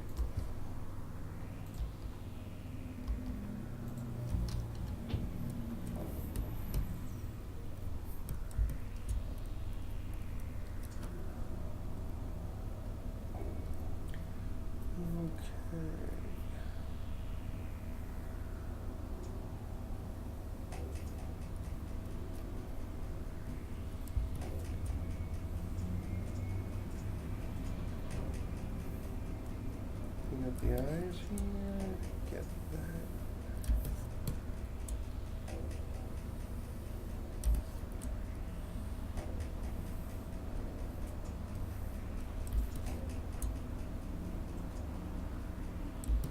Didn't even rough out the hair there, but that's okay.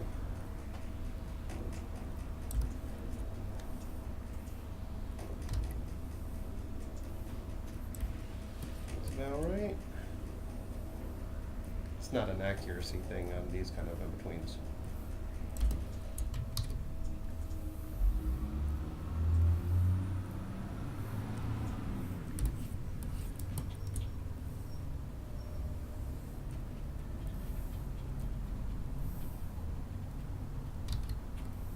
Gonna follow the contours of the chin a little bit closer here.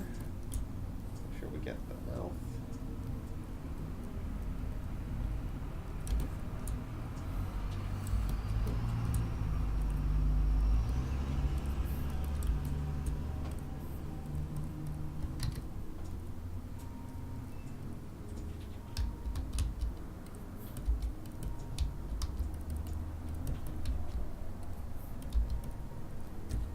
Whoops.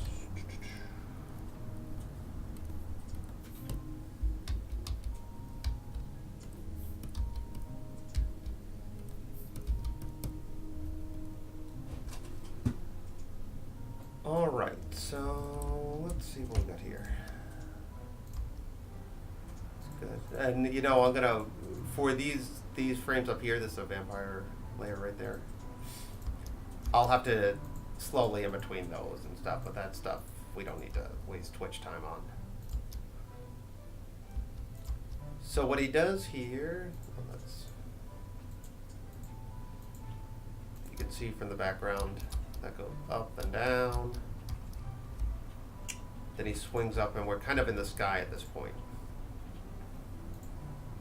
How does it already know where you want the color to go? Sounds like you have an hotkey.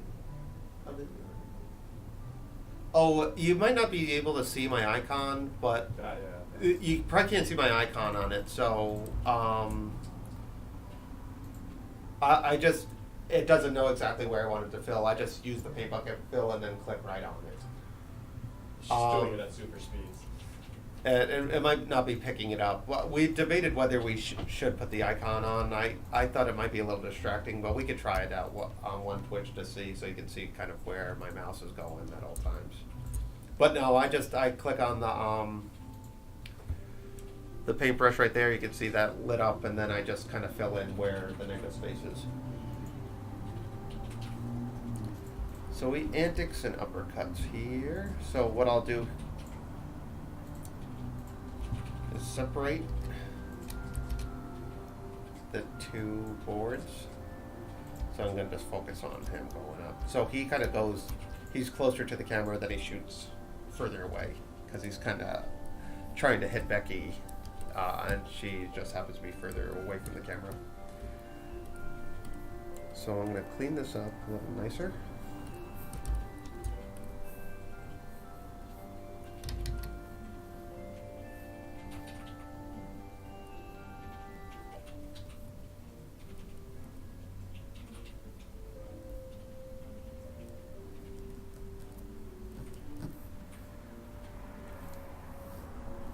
I'm going to use the shape of his head sort of as the kind of like make the force feel a little stronger too. So I'll bend the shape a lot to make it feel more forceful. Straighten out the punch here.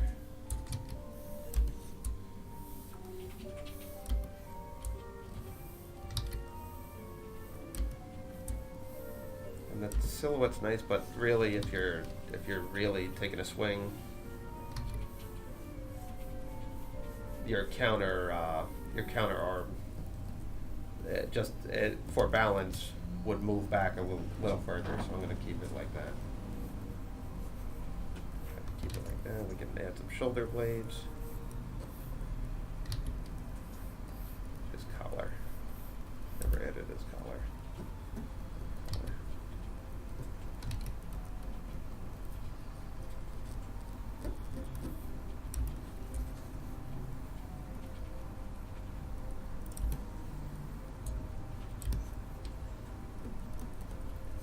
And I'll like use this edge of the sleeve to force, everything has to feel forced up, like this is the main force here. So where it could look better like that, I'm going to keep the force, keep going up. Everything's sort of following this sweeping motion here, like an uppercut would. So as Antic, like I'll turn his head this way. This is for the Antic. He's still going to be looking at her, so I'm going to have to kind of favor his arm. His eyes, well, sorry, brain fart. That way.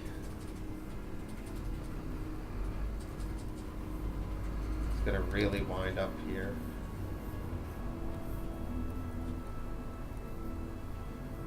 You can see the arch of his back here.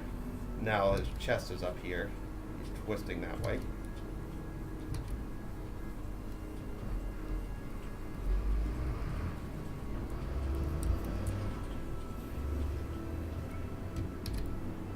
Take that.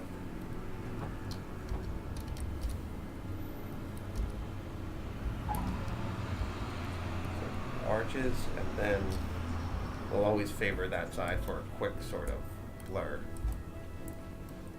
frame. So his head will go down almost. Now again, I'm not going to do a straight kind of like top of the head here. I had to realize that he's kind of swooping down and kind of uppercutting here. So the head will go down too.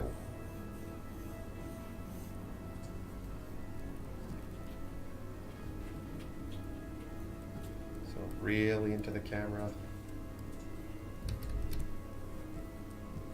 His teeth can still pull that way. All the force is going that way, so his ears will even go that way. He's bringing his fist down here. Could even go a lot bigger since he's sort of pushing it in here.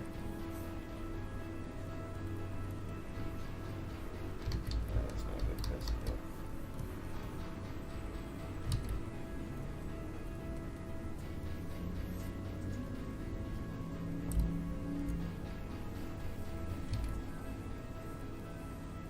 So their shoulders coming up.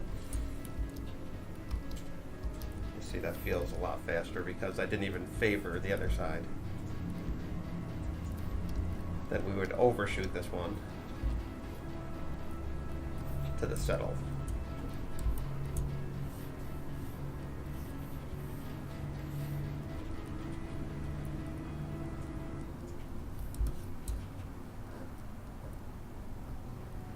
His arm really overshoots, not so much the head.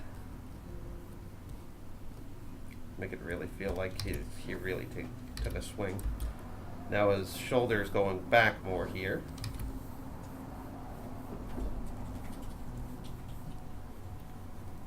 Sort of closer to the camera too. Twisting the body. This is where figure drawing, you'll see, like, I used to not, I was never really into the figure drawing and stuff. I was like, why do I need to do it? It's so realistic. I want to do cartoony stuff. But you really do, like, just watching where the figures sort of end up in the poses was almost more valuable than the pose themselves. So we got this kind of nice dodge move now. I'm gonna just turn off.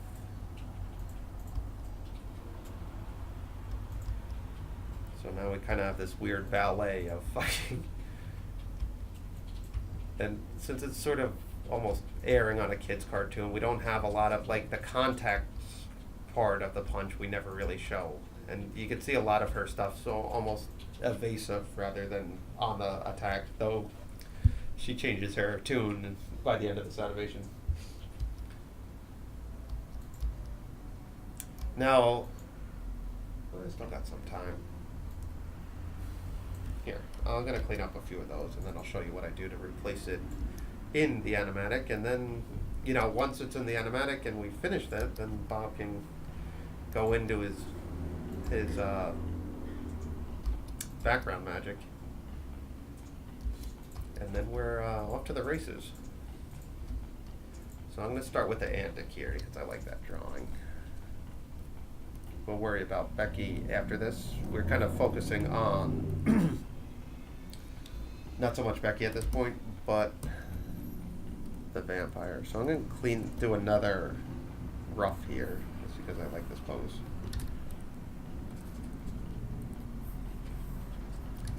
Let me grab a real color here now, light green, and a real brush. Come on.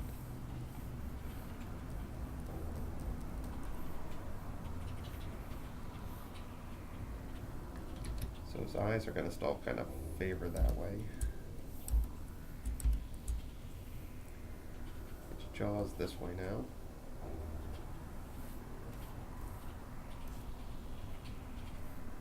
Teeth remain jagged.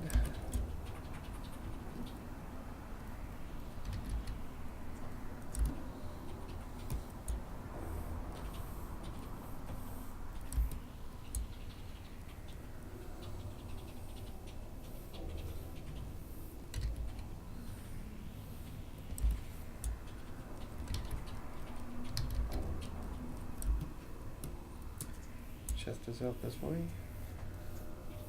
The sharp angles for the bad guys. Color.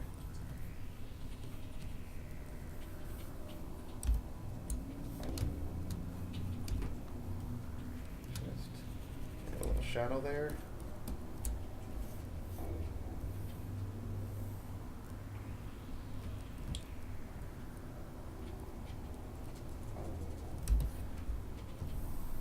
Get another sharp angle. I guess we'll get his other ear in there.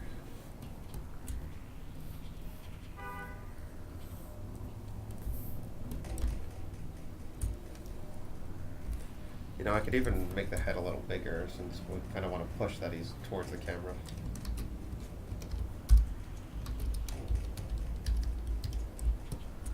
And we could push this one back a little bit, actually make the like he's really taking up a lot of the camera space.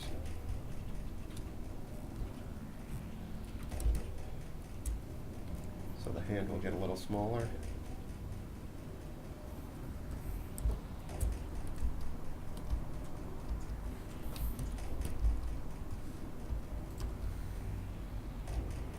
All right, yeah, let's do it that way.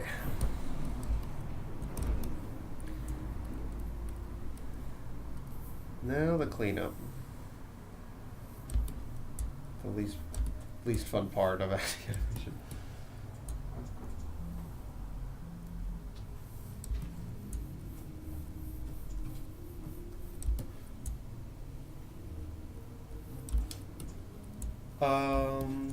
We do have a sign up for our game. It's bloodgain.com. Bob, if you want to throw that in the chat. Those who already signed up got to see a sneak peek of the trailer that hasn't aired yet to the public. So be sure to do that. We don't spam anyone. We're hardly writing any emails to anyone. We know that annoys people. I know it annoys me. So it's really, you'll just be receiving content before anyone else. It's not, it's not really a reminder that we're here. It's just sort of so everyone's in the loop that, the fans of anything we've been doing. And we really, I swear we're not a spam kind of thing. We're not doing it. We're having Greg write these really funny kind of things too that accompany it. So it's a little fun thing, and you can see the trailer. Those who didn't do it, we're gonna, there's question when we're gonna air the trailer, but I think it's fairly soon. Maybe after the weekend, maybe tomorrow. We have to talk things through. It's finished and ready to be seen, but we just want to know when the best time to showcase it is. And it's all gameplay and stuff that was previously seen on Twitch and all that stuff too. So it's a fun little peek at it. Broken down into 1 minute bites. Or how long is it, Bob?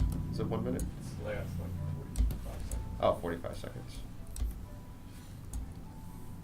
So it'll be a little fun thing, and we're gonna get to show the game if you guys are in New York. June 6th? Is that when we're doing it? June 7th, I think. June 7th at a film festival we co-sponsor. And that's in the city, called Midsummer Night Tunes Film Festival. And I think it's called Animation Anarchy too, though I have to get the lowdown on that. Oh yeah, is that what it is now? Or is that what last year's was called? I don't know. Yeah, I think it was called. So we got some fun stuff coming up this summer to keep the blood dream alive. Oh, Joe, we got two. We can clean up a few more of these. So I'm going to clean up the extreme now. Or the last pose, rather.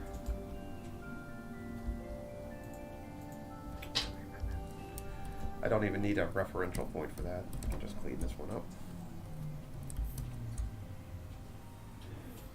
Yeah, we're just going to clean up all these. Who cares if it's over 2 hours? I know Bob wants to play Sword of Ditto, though, so I have to get to moving. Have any of you guys played Sword of Ditto? We just sort of fell in love with it yesterday. We just started playing it again. If you like any of those Zelda type games, and I hope you do, since we're kind of modeling Blood after that. It was when I first played it, I don't know if I was just too busy and wasn't paying attention or something, but we started playing it yesterday and got really into it. Hard to put down.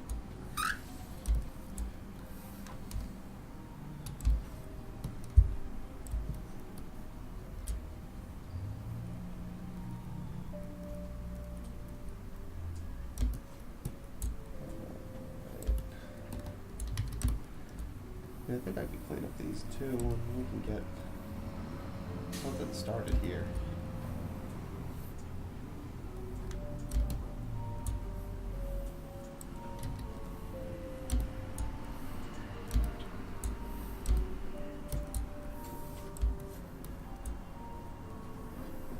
Color here.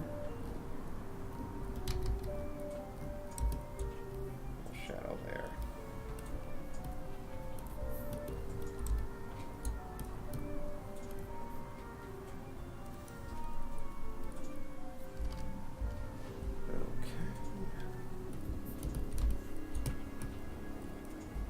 Now I'll need the reference of the last shot just to make sure I'm going the right direction.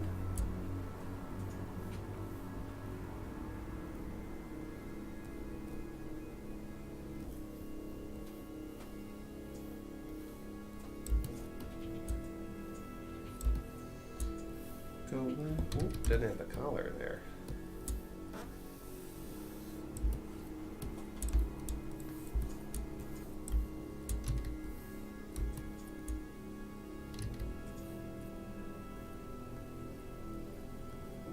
It's fist coming towards the camera, that's why it's so much bigger here.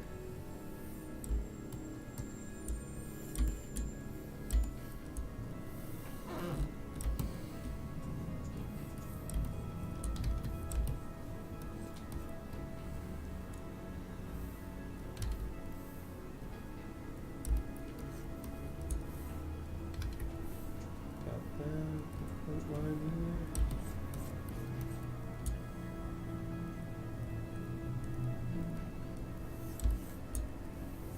I'm excited to see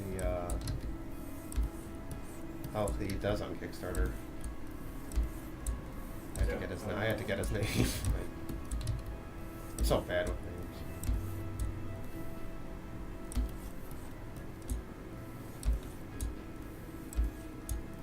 following the contour of his fist here.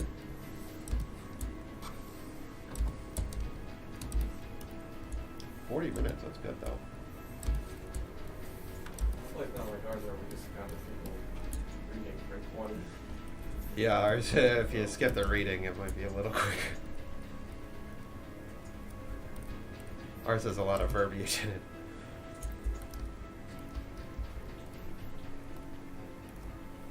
Let me have a shadow here.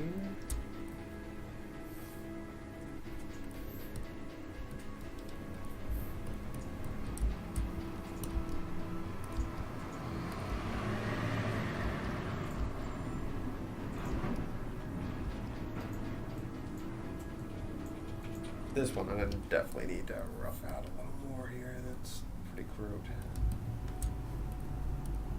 So we're going really close into the camera.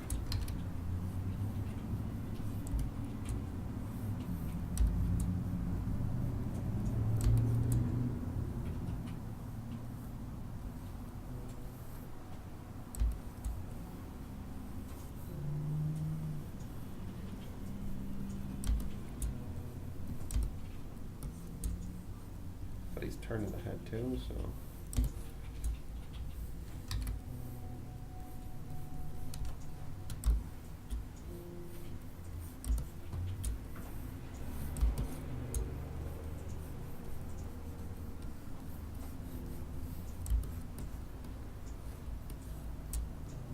Shoulders coming up. Fist coming down.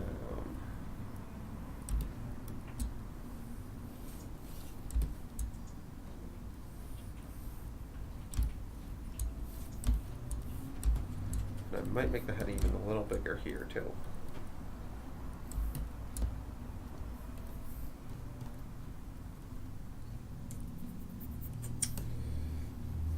Could go really big actually.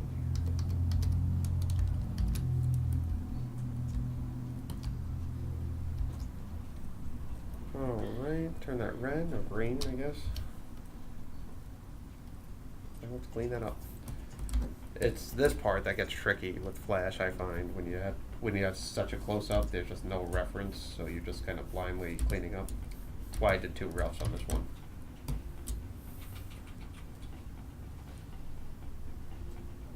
Oh, you're still.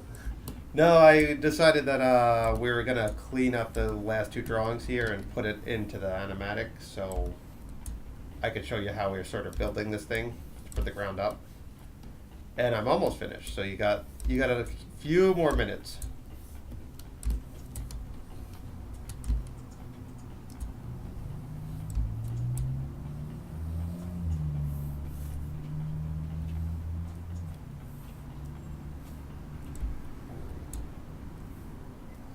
Yeah, I'm just gonna play. What I did was make a symbol of it, and then I could just replace it at any time.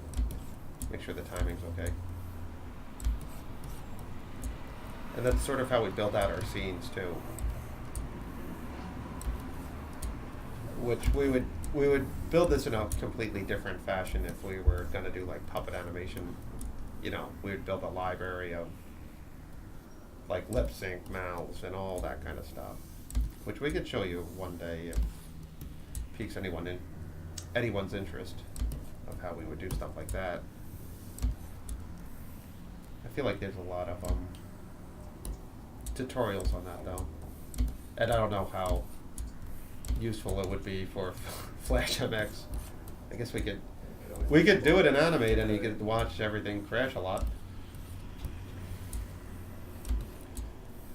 You could watch how autosave ruins Bob's day, and not autosaving ruined mine. So I might keep that timing. Just to do one more frame between that and that. But let's color this.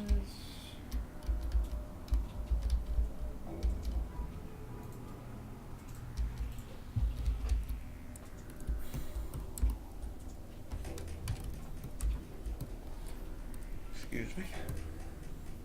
Tired. I was up at 3:30 for so long. I guess anxiety, I don't know what it was.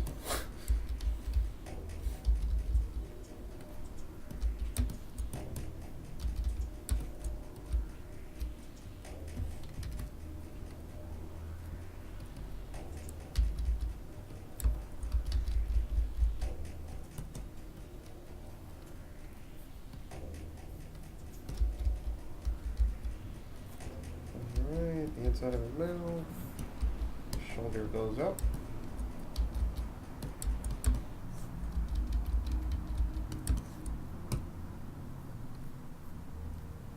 Paint that in.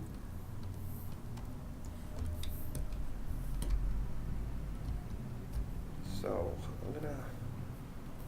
I actually think I'm gonna erase the background here because we'll separate that anyway. So this will be scene 1 with all these boards.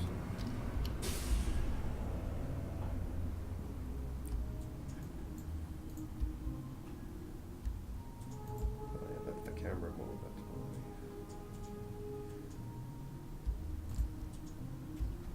Okay, so I'm gonna erase this debris right now.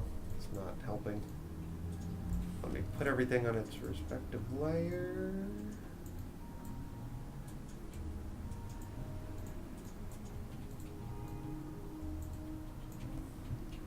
Okay, so now we got this animation embedded and assembled. We called it Becky Animation Scene 1.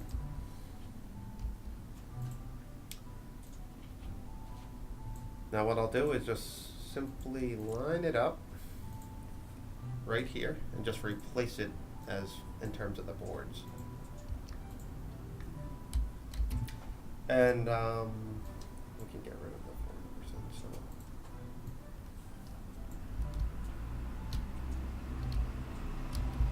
So you can kind of see the old and the new, and you can probably see some of the retiming too.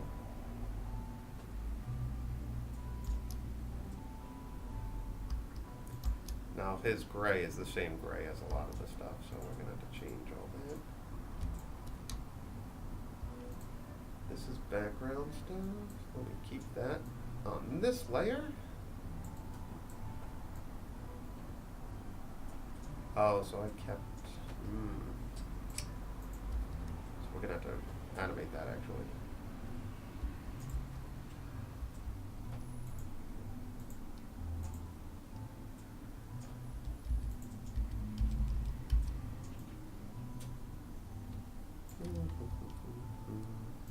Erase that.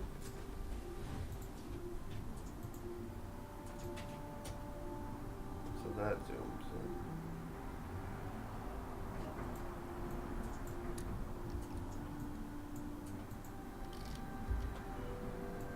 Okay.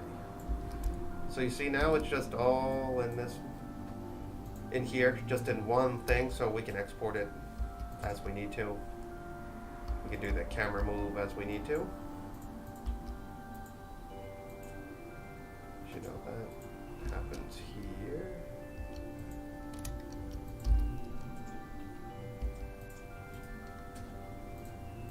So what we do is match the camera move with it.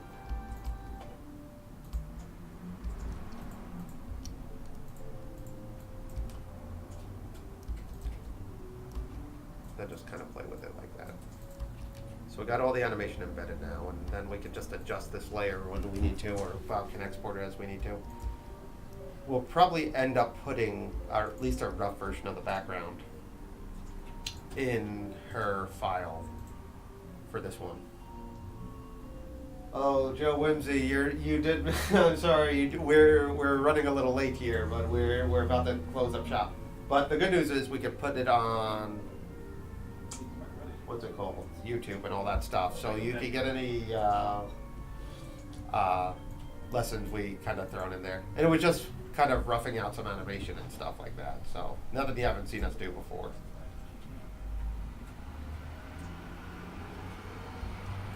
So all that, I'm not sure what this is. Okay, so that just lines up there. You just started? No, we started around 2. We went a little longer than we had to, just because I wanted to clean up some drawings. But I can show you some of the animation we did. And I can show you the full animatic too. So there you go, that's what we did today. Just some dodges and stuff, and you can see it's a little bit.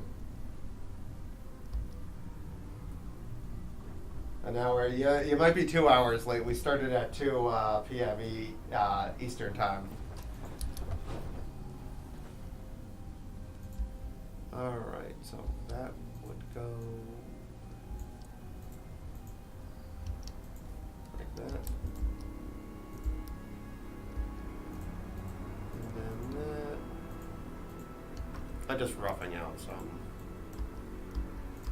camera moves here.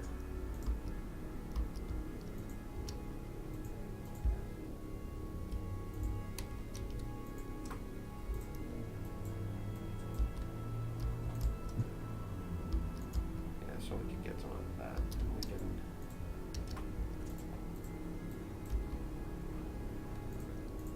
then we'll match the camera move to the background, and that's it's a lot of tweaking with After Effects. Yeah, we're East Coast. We're the east end of Long Island, New York. So.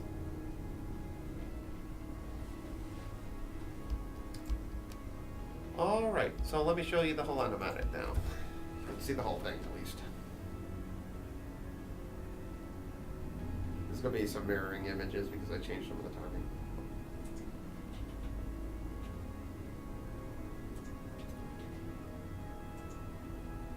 And got Crystal getting wrestled here. Holy water. Oh, Nana B, you showed up late too. Yeah. Where were you guys 2 hours ago? I was talking to no one here. We're gonna have everything on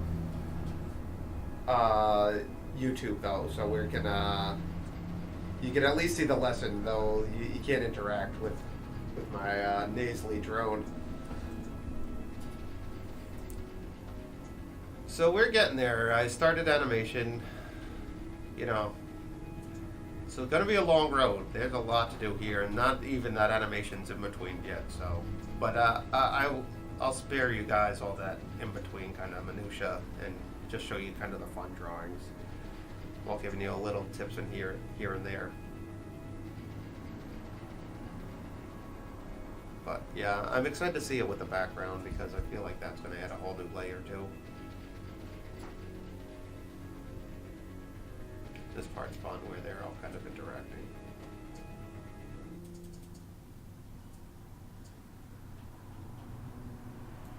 And they come in and swipe.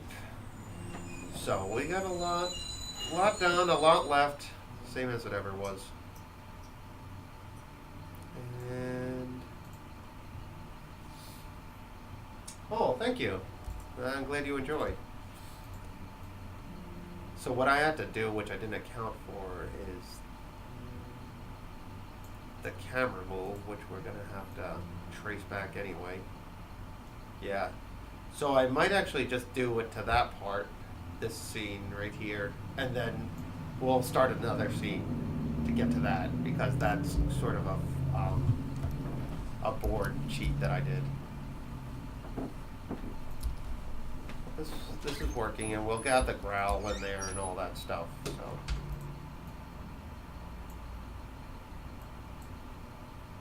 Probably see it better like that. Alright, we're getting somewhere.